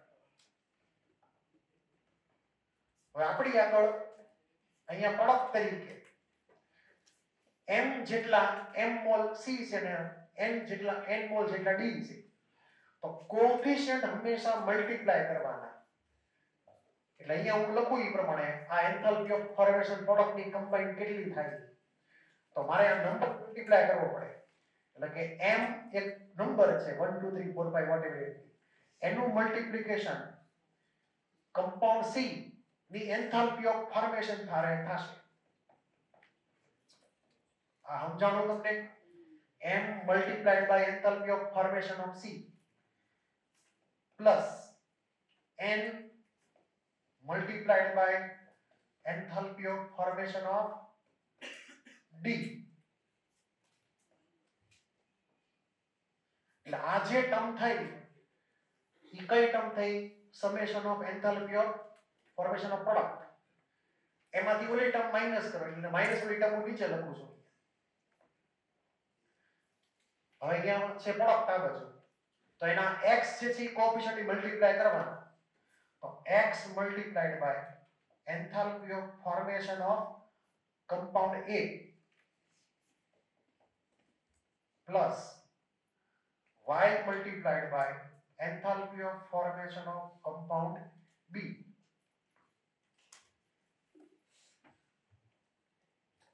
આ ફોર્મ્યુલા તમારે વારે ઘડીએ આ ચેપ્ટરમાં થર્મોકેમિસ્ટ્રી ચેપ્ટરમાં એપ્લાય કરવાની રહે. એટલે કે આખી રિએક્શનનો એન્થાલ્પીનો ચેન્જ ગણવો હોય તો મને જો આ ચારે ચાર ABCD ના એન્થાલ્પી ઓફ ફોર્મેશન આપેલા હોય, હંમેશા પર મોલ જ હોય. શું હોય? પર મોલ જ હોય હંમેશા. તો આપણે એનો કોએફિશિયન્ટ આગળ મલ્ટીપ્લાય કરવો પડે દર વખતે. અહીંયા ભલે નથી સ્પેસિફાઈ કરવું પણ આપણે પછી લખી નાખવાનો પાછો આ પ્રમાણે. હવે માની લ્યો ધારો કે આની અંદર A ને એલિમેન્ટ માની લો, તો એની એન્થાલ્પી કેવી થઈ જાય? 0. B ને એલિમેન્ટ માની લો, એની વેલ્યુ કેવી થઈ જાય? તો આખું કેન્સલ એવું માની લઈએ. હાલો, અને હજી માની લ્યો કે ધારો કે C છે એ પણ એલિમેન્ટ છે, કો જસ્ટ ઇમેજિન કરી લ્યો, તો એની પણ વેલ્યુ 0. તો વધ્યું કોણ? ખાલી D. ક્લિયર? આ n નીચે લઈ જવા ડિવિઝનમાં. અથવા તમને આની વેલ્યુ આપેલી હોય આ સિંગલ જનરેટ એની આરે મલ્ટીપ્લાય કરો આપણને આખી એન્થાલ્પીનો રિએક્શનની એન્થાલ્પી મળે. અથવા તો તમે આ n ને ડિવિઝનમાં લઈ જાઓ એટલે આવી રીતે તો આપણને મળે એન્થાલ્પી ઓફ ફોર્મેશન શું મળે dv. ક્લિયર કીધું? એટલે આપણે આવી રીતે આખી રિએક્શનનો એન્થાલ્પી ચેન્જ જે છે એ ફાઇન્ડ કરી કે એમાં એલિમેન્ટ જ લેવાના એટલે ઓટોમેટિક 0 થઈ જાય બધા રિએક્ટન્ટ હોય બધા એટલે બધાને 0 કરાવી દીધા અને આપણે n ની વેલ્યુ કેટલી રાખી 1 મોલ રાખી આને n બરાબર 1 મૂકી દો તો આ બે હરખા થઈ જાય. એટલે આપણે આગળની જેટલી રિએક્શન લખી હતી બધામાં enthalpy change of reaction equal to enthalpy of formation of compound હતું એમાં આપણે એલિમેન્ટ લીધેલા હતા એટલે આવું થયું. બરાબર છે? એલિમેન્ટ નો લીધા હોત તો ભી પડી જાય.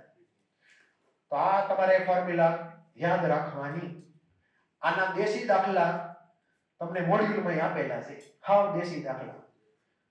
તમને રિએક્શન આપેલી હોય લખેલી તમને દરેકના એન્થાલ્પી ઓફ ફોર્મેશન આપેલા હોય પ્લસ માઈનસ ફોર્મેટમાં એ બધી પ્લસ માઈનસ સાઇન ધ્યાનમાં રાખીને વેલ્યુ મૂકવાની. પ્લસ હોય તો પ્લસ માઈનસ હોય તો માઈનસ. ઓકે? બીજું કે એન્થાલ્પી ઓફ ફોર્મેશન કોઈ પણ કમ્પાઉન્ડનું ઈ માઈનસમાં પણ હોઈ શકે અને પ્લસમાં પણ હોઈ શકે. ઈ યાદ રાખજો. કમ્બશનમાં આપણે શું લખ્યું હતું? ઓલવેઝ નેગેટિવ એક્સેપ્શન સિવાય એક જ હતું એક્સેપ્શન બાકી બધા નેગેટિવ. પરંતુ એન્થાલ્પી ઓફ ફોર્મેશન કાં તો પોઝિટિવ હોય અને કાં તો નેગેટિવ. એક લાઈન એડ કરી દેજો પછી એમાં. Enthalpy of formation of A compound enthalpy of formation of a compound may be negative or positive.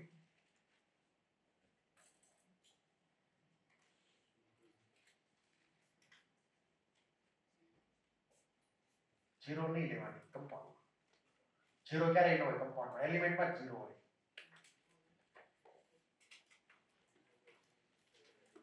Enthalpy of formation of a compound may be negative or positive, but not zero generally. એટલે zero આમાં ધ્યાનમાં લેવાનો નથી compoundના કેસમાં.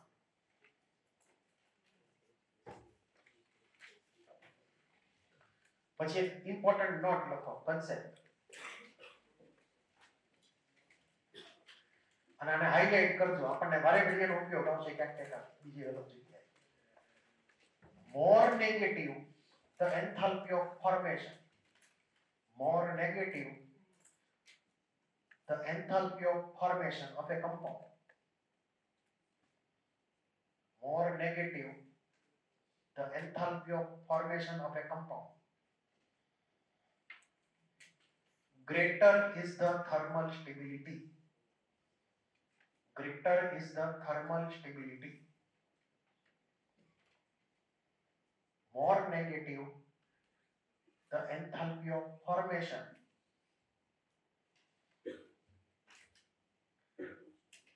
of a compound, greater is the thermal stability of that compound.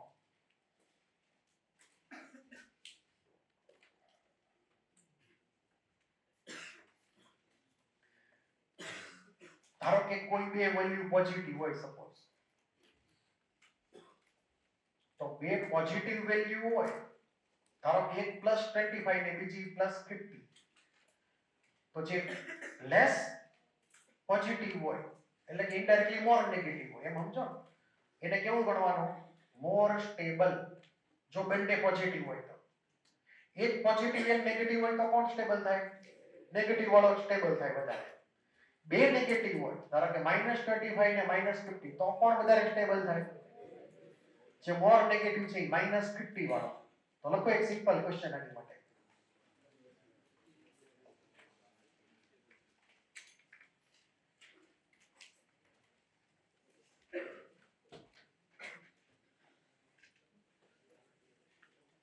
Which of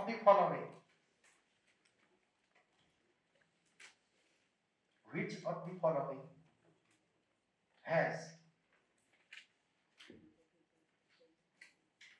most negative enthalpy of formation?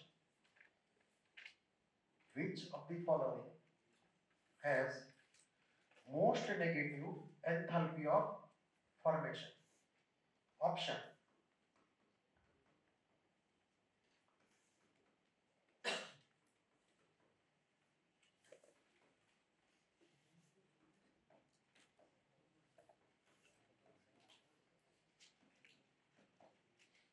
Option A. Which of the following compound has most negative enthalpy of formation? તો તમારે શું વિચારવાનું? Thermally most stable કોણ છે એમાં જોવાનું. તો શું જવાબ આવે? NH3. આપણે અગાઉ ભણી ગયા order of thermal stability. Clear છે? આપણને ખબર નથી કે આ લોકોની વેલ્યુ પોઝિટિવ છે કે નેગેટિવ છે, પણ પ્રશ્ન શું પૂછ્યો છે? મોસ્ટ નેગેટિવ કોની છે? તો જે થર્મલી મોસ્ટ સ્ટેબલ હોય મોસ્ટ નેગેટિવ માનીને આગળ વધવાનું. તો આમાં જવાબ શું થયો? એમોનિયા. તો આન્સર થયો એમોનિયા, કેમ કે ઓર્ડર ઓફ થર્મલ સ્ટેબિલિટી આપણને ખબર છે, જે આપણે કેમિકલ બોન્ડિંગમાં ઇન્ડાયરેક્ટલી ભણી ગયા. એમાં ammonia more than PH3 more than ASH3 more than SPH3 હતું.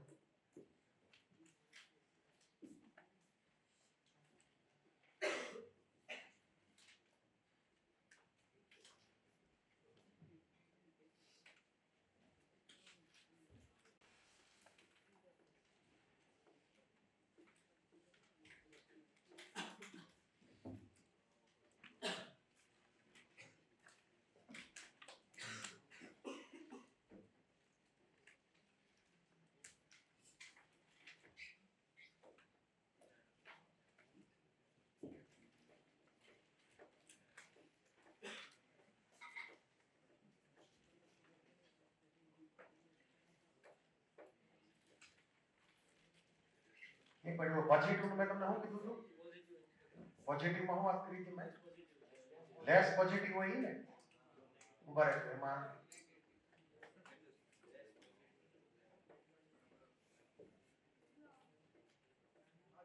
ના ના બધું બરાબર છે. તો આ ક્વેશ્ચન એટલો ક્લિયર હોય? આમાં કોઈને કઈ ડાઉટ?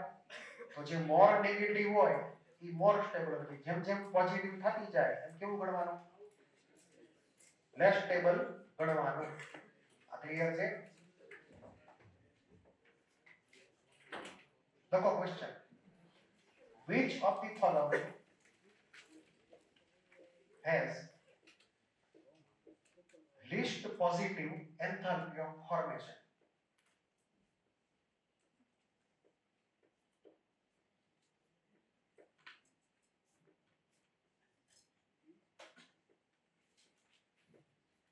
હવે આપણને ખરેખર તો વેલ્યુ કોઈ ખબર છે નહીં, પોઝિટિવ છે કે નેગેટિવ છે. ખાલી થર્મલ સ્ટેબિલિટી ઉપરથી જ નક્કી કરવાનું. એને જે પ્લસ માઇનસ ઇમેજિન કરી હોય આપણને ખબર નથી એમ માનીને આગળ વધી આપણે. તો ઓપ્શન લખું છું અહીંયા. કાકો 3, પછી બેકો 3, પછી બાકો 3 અને પછી MgCO 3.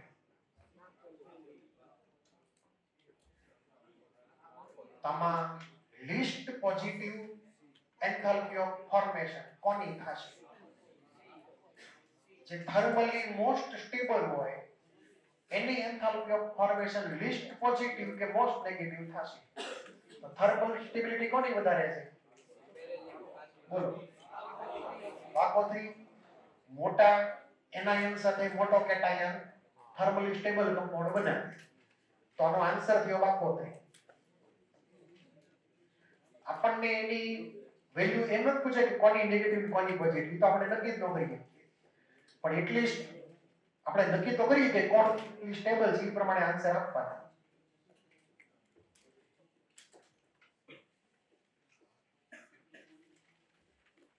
આમાં કોઈને કઈ ડાઉટ હોય બોલી જાવ. આ એન્થાલ્પી ઓફ ફોર્મેશન ની વાર્તા, એની ફોર્મ્યુલા તમારે યાદ રાખવાની, બહુ ઇમ્પોર્ટન્ટ છે. એના દેશી દાખલા હોમવર્કમાં આજે આવી જાય. તો કમ્બશન એન્થાલ્પી અને બીજી કઈ હતી? Enthalpy of formation. આ બે મેઇન છે. એ ઘણી બધી જગ્યાએ તમને ભટકાશે. હવે આપણે જેમ અહીંયા ફોર્મ્યુલા લખીને હમણાં કે એન્થાલ્પી ઓફ ફોર્મેશન ઉપરથી આપણે આખી એન્થાલ્પી ઓફ રિએક્શન ગણી કોઈ રિએક્શન એવી રીતે કમ્બશન માં પણ છે. તો લખો બીજી એક ફોર્મ્યુલા, ટાઇટલ લખજો, to calculate enthalpy change of reaction, to calculate enthalpy change of reaction from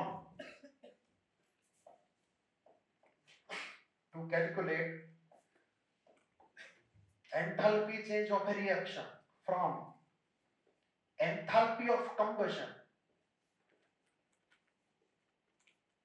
of different compounds.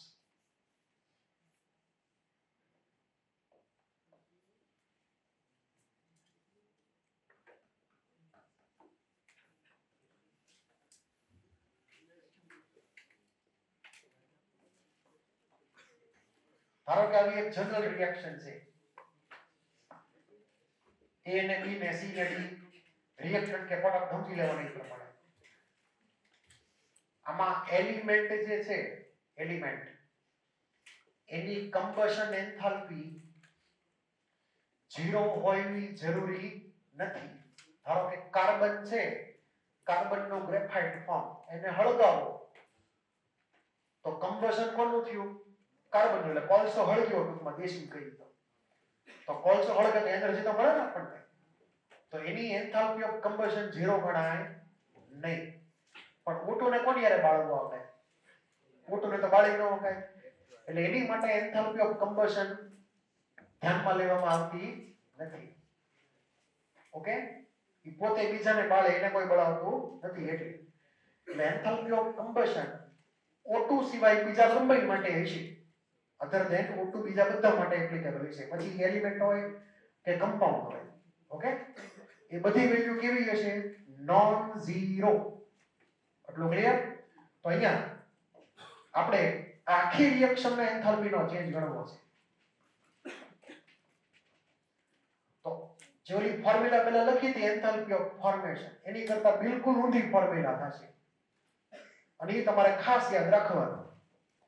ઊંધી ફોર્મ્યુલાનો મતલબ એમ, આપણે જનરલી શું લખીએ? Product minus reactant. આમાં આવશે રિએક્ટન્ટ માઇનસ પ્રોડક્ટ. એ તમારે યાદ રાખવાનું. તો અહીંયા summation of enthalpy of combustion of reactant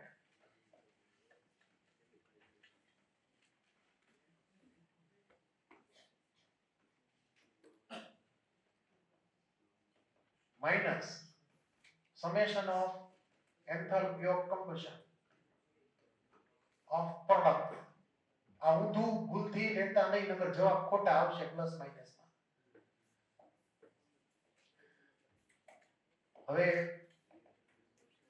અહીંયા રિએક્ટન્ટમાં અગાઉની જેમ એના મોલ ધ્યાનમાં લેવાના. હંમેશા કમ્બશન એન્થાલ્પી તમને પર મોલ જ આપેલી હોય કે 1 મોલ કાર્બનને બાળ્યો, 1 મોલ મિથેનને બાળ્યો, 1 મોલ ગ્લુકોઝને બાળ્યો. ડિફોલ્ટ પર મોલ જ ડેટા આવી છે. આપણે આ નંબર મલ્ટીપ્લાય કરવો પડે કોએફિશિયન્ટ એનો.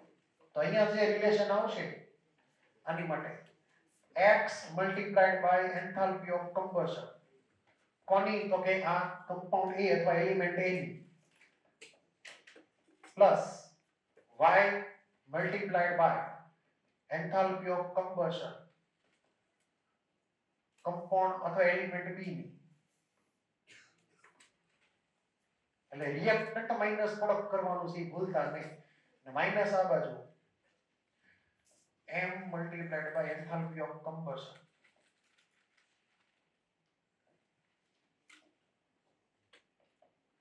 of C plus n multiplied by enthalpy of combustion of D.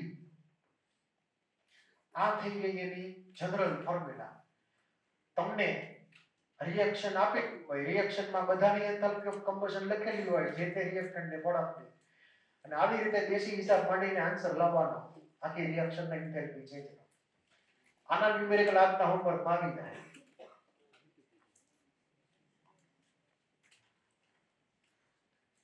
એમાં પછી તમારે ફિઝિકલ સ્ટેટની કઈ જરૂરિયાત છે નહીં. ગમે ફિઝિકલ જે સ્ટેટ આપેલું એ લેવાનું એ પ્રમાણે.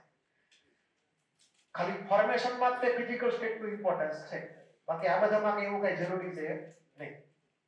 એમાં જે લખ્યું એ ગણ લેવાનું.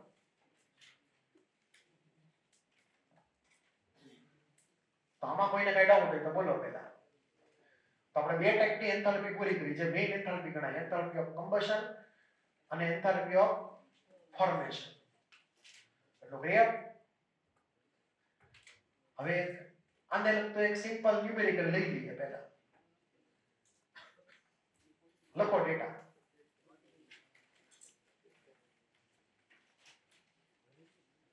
લખો, જો ક્વેશ્ચન લખજો, ન્યુમેરિકલ છે.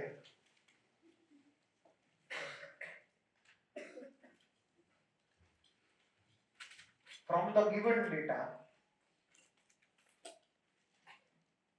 the given data,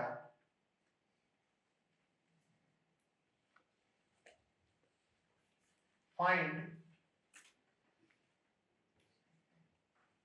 the enthalpy of formation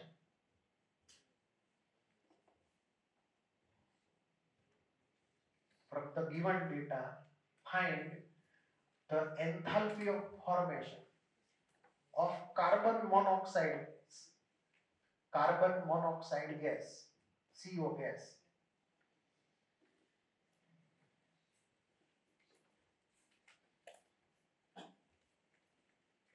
એમાં લખજો ડેટા.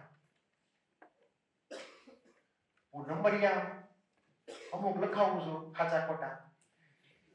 આપણે ખાલી ન્યુમેરિકલ ની પર્પસ, આન્સર જે આવે બરાબર છે, નંબર ગમે લખાવું તો લખો ડેટા પહેલો.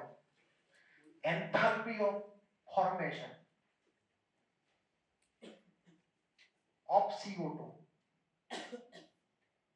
enthalpy of formation of CO2 લખો ઇક્વલ ટુ કરીને. એટલે અહીંયા સિમ્બોલિકલી લખવાનું enthalpy of formation કોનું, તો કે CO2 ઇક્વલ ટુ માની લ્યો કે -400 કિલો પર મોલ. આવો એક સિમ્પલ નંબર લીધો.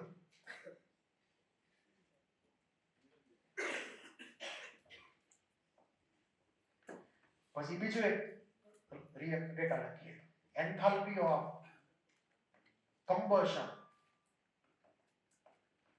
Of carbon monoxide.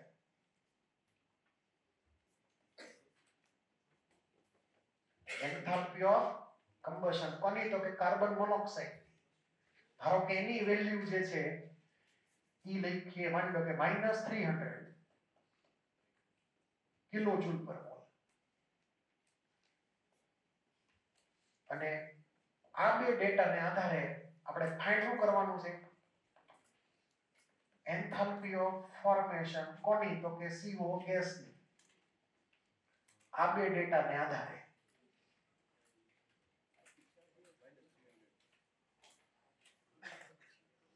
હવે જો આમાં તમને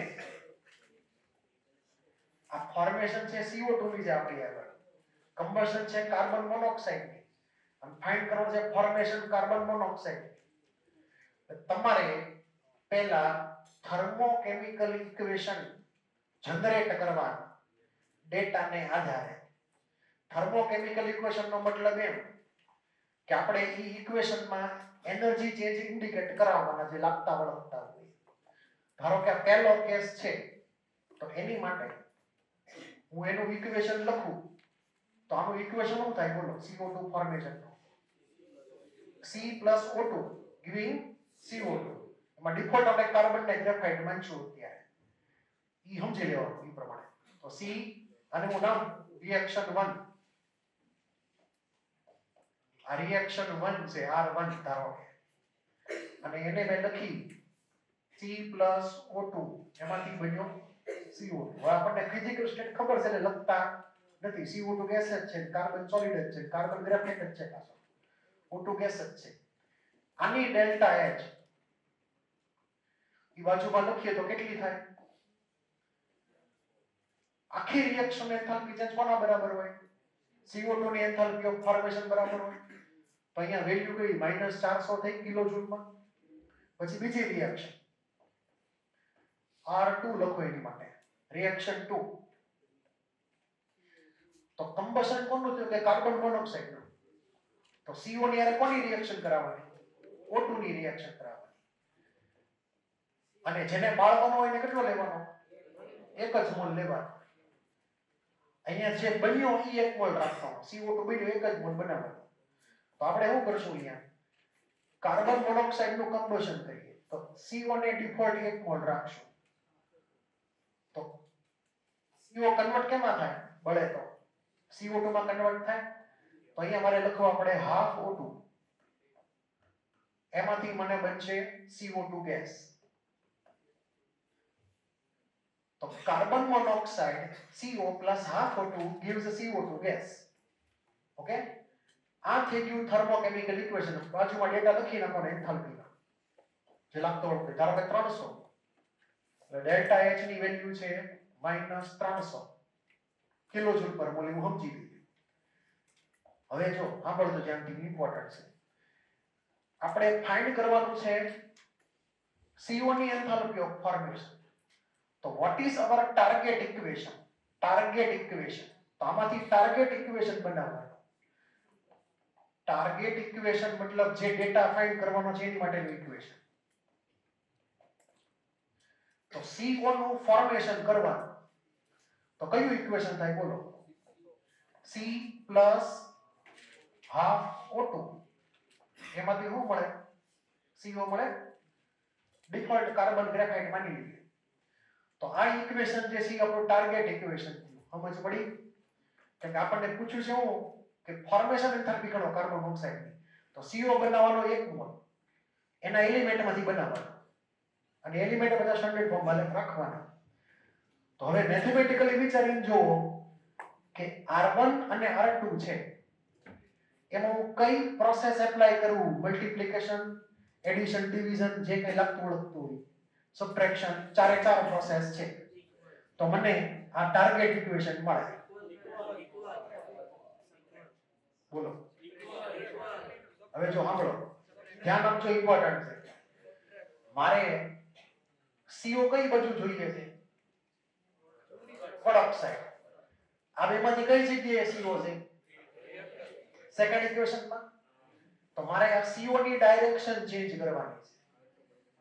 બરાબર? અને CO નો કોએફિશિયન્ટ ચેન્જ કરવાનો નથી. તો મારે રિએક્શન 2 ને -1 થી મલ્ટીપ્લાય કરવાનો. કોનાથી? -1 થી. એટલે રિએક્શન સીધી આમ થઈ જાય. એટલે CO સીધો ક્યાં વયો જાય? બીજી સાઈડ. તો માઈનસ નું કામ શું છે? ડાયરેક્શન ચેન્જ કરવાનો. એટલે આને મેં -1 થી મલ્ટીપ્લાય કર્યો. એટલે મને શું મળી ગયું? CO કઈ બાજુ મળી ગયો મને? પેરોક્સાઇડ મળી ગયો. કાર્બન ક્યાં છે આમાં બોલો? આમાં કયા રિએક્શનમાં કાર્બન છે? ફર્સ્ટ રિએક્શનમાં કાર્બન છે. સેકન્ડ રિએક્શનમાં કાર્બન છે નહીં. મારે કાર્બનને કઈ બાજુ રાખવાનો છે? Reactant side. અને આમાં કઈ બાજુ આપેલો છે? React side. કોએફિશિયન્ટને ચેન્જ કરવાની જરૂર નથી. તો મારે આ રિએક્શનને +1 થી મલ્ટીપ્લાય કરવાની. તો આને +1 થી, આને -1 થી, પછી બે સીધી એડ કરી દેવાની. ધેટ મીન્સ આપણે એપ્લાય કરશું R1 - R2.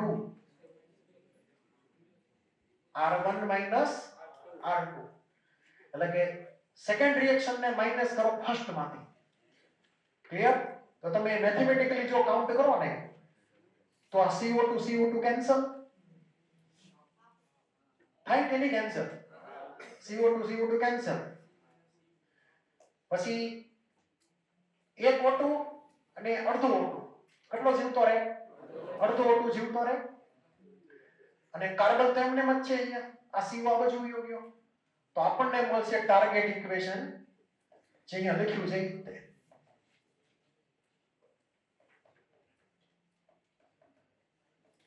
આ સમજ પડી? તો ટાર્ગેટ ઇક્વેશન જે છે આપણને મળ્યું કેવી રીતે? R1 - R2 કરતા આપણને મળ્યું. ક્લિયર છે? આમાં પહેલા કોઈને કઈ ડાઉટ હોય તો બોલી જાઓ. છે કોઈને કઈ ડાઉટ? હવે મને ફર્સ્ટ ટુ રિએક્શન ની એન્થાલ્પી નો ચેન્જ ખબર છે. ધારો કે આને હું ડેલ્ટા H1 કહી દઉં, આને ડેલ્ટા H2 કહી દઉં. રિએક્શન 1 ને રિએક્શન 2 પ્રમાણે ડેલ્ટા H1 ને ડેલ્ટા H2. તો મેં જે અહીંયા રિલેશન એપ્લાય કર્યો ઈ જ રિલેશન અહીંયા એપ્લાય કરવાનો એન્થાલ્પી માટે. એટલે કે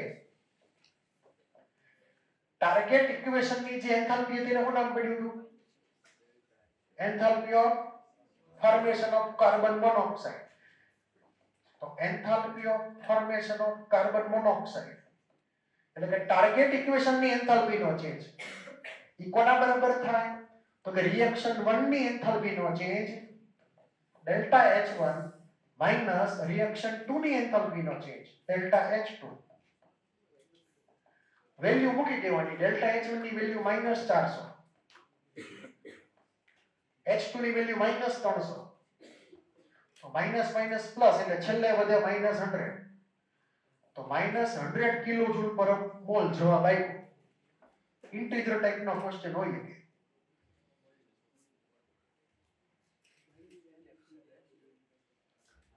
અહમ જાણું તમને ત્યાં ઇક્વેશન લખીને નહીં આપ્યા હોય, તમારે ઇક્વેશન જનરેટ કરવાના ડેટાને આધારે. જેમ આપણે અહીંયા જનરેટ કર્યું ઇક્વેશન CO2 ના ફોર્મેશન અને CO ના કમ્બશન. આ ઇક્વેશન જનરેટ કર્યા અને જનરેટ કરીને પછી ટાર્ગેટ ઇક્વેશન લખ્યું પાછું હારે.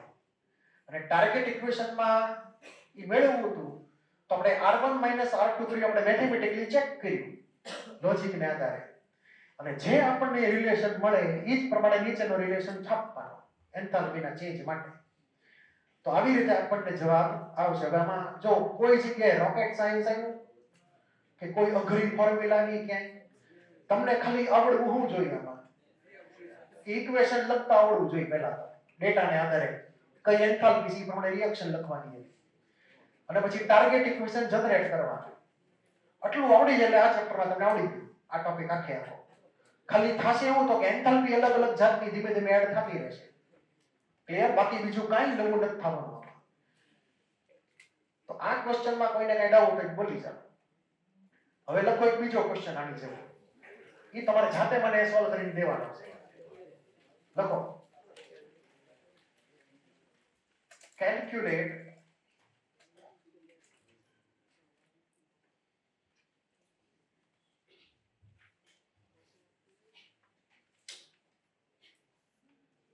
the enthalpy of formation. Calculate the enthalpy of formation of glucose. Calculate the enthalpy of formation of glucose from the following data.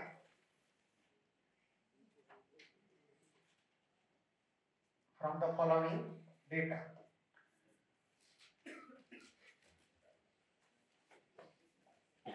એમાં પહેલો data enthalpy of formation of H2O. Enthalpy of formation of H2O. ધારો કે એની value તમને આપેલી છે -300 કિલોજૂલ પર mall. આ પહેલો ડેટા છે. પછી બીજો ડેટા enthalpy of combustion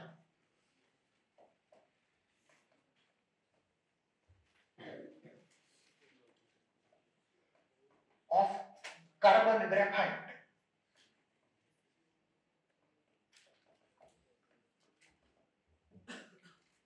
તમને ગ્રેફાઇટ ની કમ્બશન એન્થાલ્પી આપેલી છે -400 કિલોજૂલ પર મોલ. હજી તમને એક ત્રીજો ડેટા આપ્યો છે enthalpy of combustion of glucose.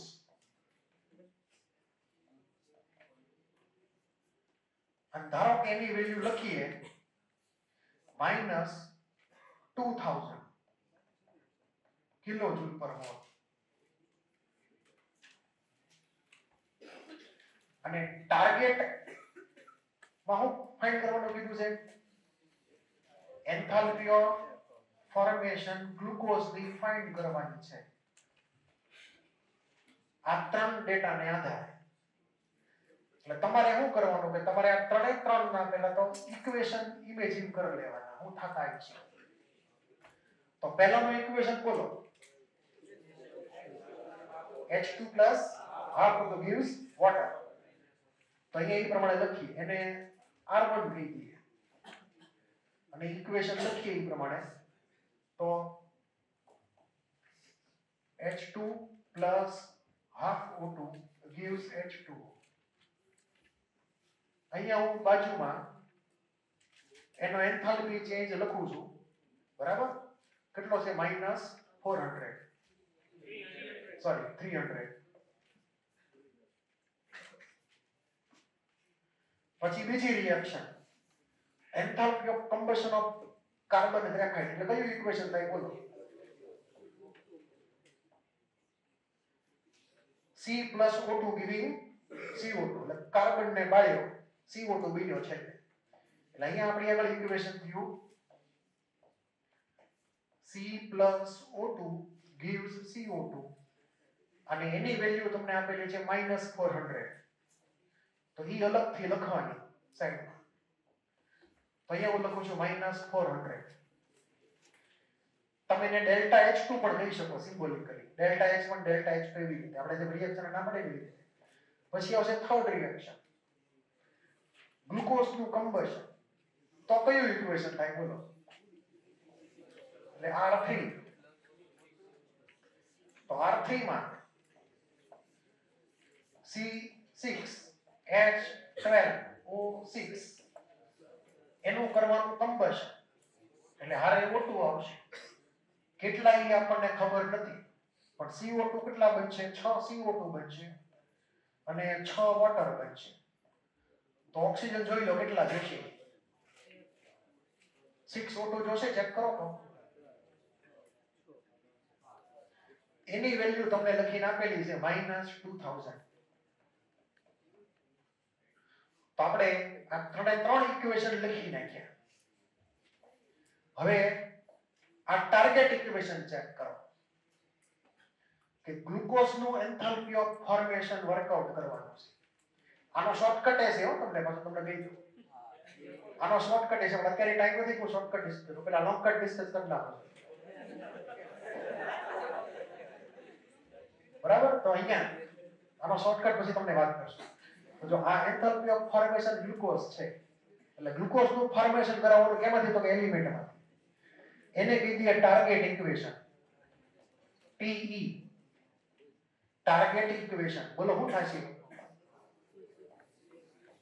6 carbon plus કેટલા O2? 3 O2. તો 6 કાર્બન પ્લસ 3 O2 કેટલા? 6H2 એમાંથી C6H12O6 બનશે. એની વેલ્યુ ફાઇન્ડ કરવાની છે એન્થાલ્પી.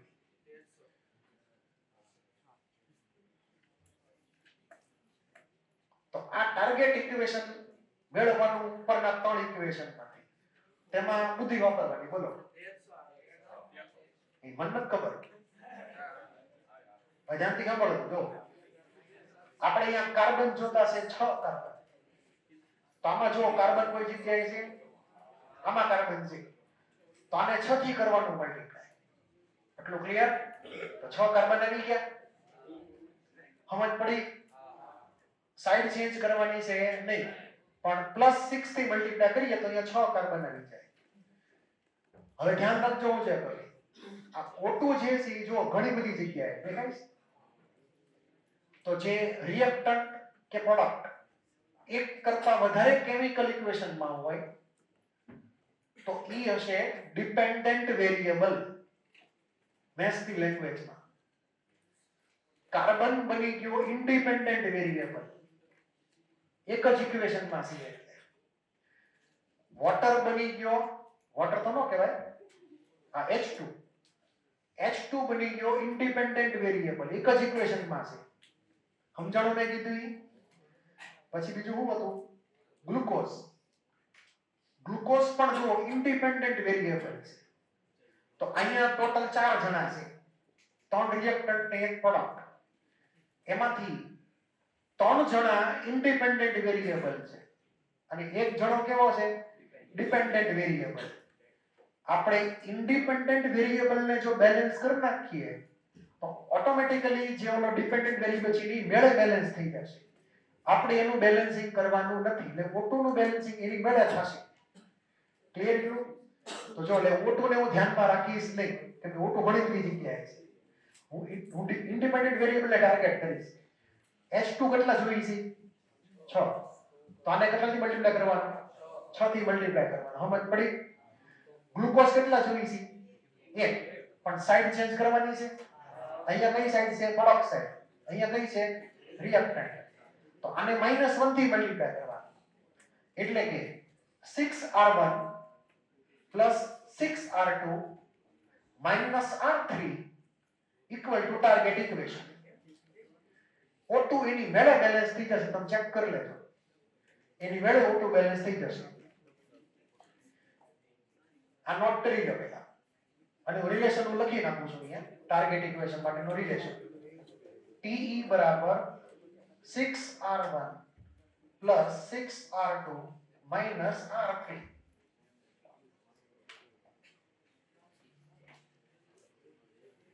હવે તમને ક્લિયર થઈ ગયું છે શું કરવાનું હોય? આને 6 થી મલ્ટીપ્લાય કરવાના એટલે -1800. આને 6 થી મલ્ટીપ્લાય કરવાના -2400. અને આને -1 થી કરો મલ્ટીપ્લાય એટલે +2000. બધાનો ટોટલ મારો શું આન્સર આવ્યો? આ -1800 ને આ -24 એટલે કેટલા થયા? -42 થાય ને. 4200 એમાંથી 2000 માઈનસ કરો તો શું જવાબ આવ્યો? -2200 કિલો જૂલ પર mall. That is your answer.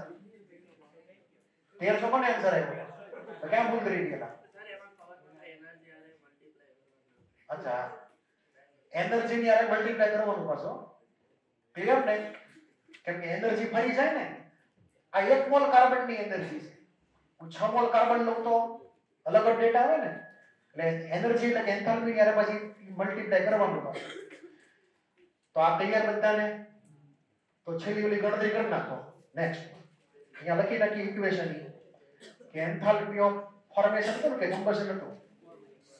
Formation. Enthalpy of formation કોનું? તો કે ગ્લુકોઝ નું. Equal to 6 times delta H1 plus 6 times delta H2 minus delta H3. Value મૂકીને પછી તમે જાતે એ પ્રમાણે ગણી શકો તો જવાબ આવશે -2200 કિલો જૂલ પર મોલ. હવે આમાં કોઈને કઈ ડાઉટ હોય તો બોલો. છે કોઈને કઈ ડાઉટ? આ સમજાણું કે નો સમજાણું? હવે શોર્ટકટ ની વાત કરીએ પૂરું થાય. આ પ્રોસેસ બહુ લાંબી હતી, બરાબર છે? વાર લાગે. બીજો શોર્ટકટ હું આનો? તો ધ્યાનથી સમજજો. આપણે એક ફોર્મ્યુલા લખી હતી એન્થાલ્પી ચેન્જ ઓફ રિએક્શન કે combustion of reactant minus combustion of product. યાદ છે? હવે એનો ઉપયોગ કરવાનો છે. તો આમાં તમે જુઓ તો આપણને જો કમ્બશન તો બે જણ આપી દીધા છે. આ બેના કમ્બશન ખબર છે આપણને. ક્લિયર? આ કમ્બશન નું ઇક્વેશન હતું. આ રહ્યું કમ્બશન નું ઇક્વેશન. બરાબર છે?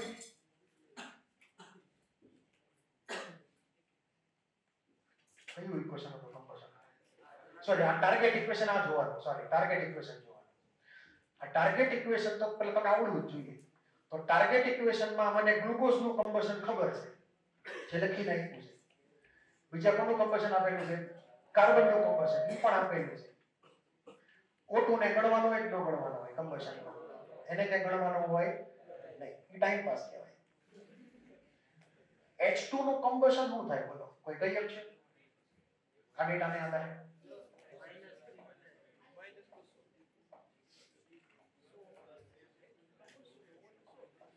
આ રિએક્શન તમે જોશો તો એમાં 1 મોલ વોટર બનવા માટે 1 મોલ H2 એ બળવું પડે.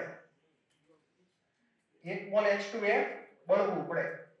તો આ રિએક્શન નો એન્થાલ્પી ચેન્જ જે હશે એના ત્રણ નામ હશે.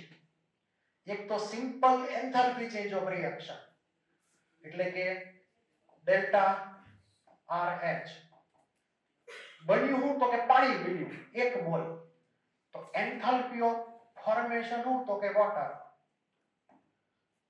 અને ઈ અહીંયા કોના બળવાથી બન્યું તો કે H2 ના બળવાથી બન્યું. એટલે આ જ વેલ્યુ કોની થઈ? Enthalpy of combustion of hydrogen થઈ ગઈ. સમજાણું? હવે તમને જો આ ટાર્ગેટ ઇક્વેશનમાં કાર્બન, હાઇડ્રોજન અને કોણ છે આ ગ્લુકોઝ, એ બધાની કમ્બશન એન્થાલ્પી ખબર પડી ગઈ. O2 ની વેલ્યુ ડિફોલ્ટ 0 માની ચેક કરજો જવાબ આવે છે કે નથી આવતો. એટલે કે ખબર પડી ગઈ formula. Enthalpy of combustion of reactant minus enthalpy of combustion of product. જવાબ આવવો જોઈએ -2200. ટ્રાય કરો અત્યારે અને ચેક કરો આવે છે.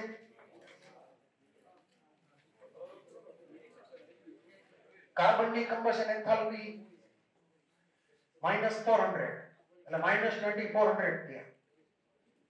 O2 ની 0, H2 ની -300 એટલે -1800 -42,000 4200 થયા.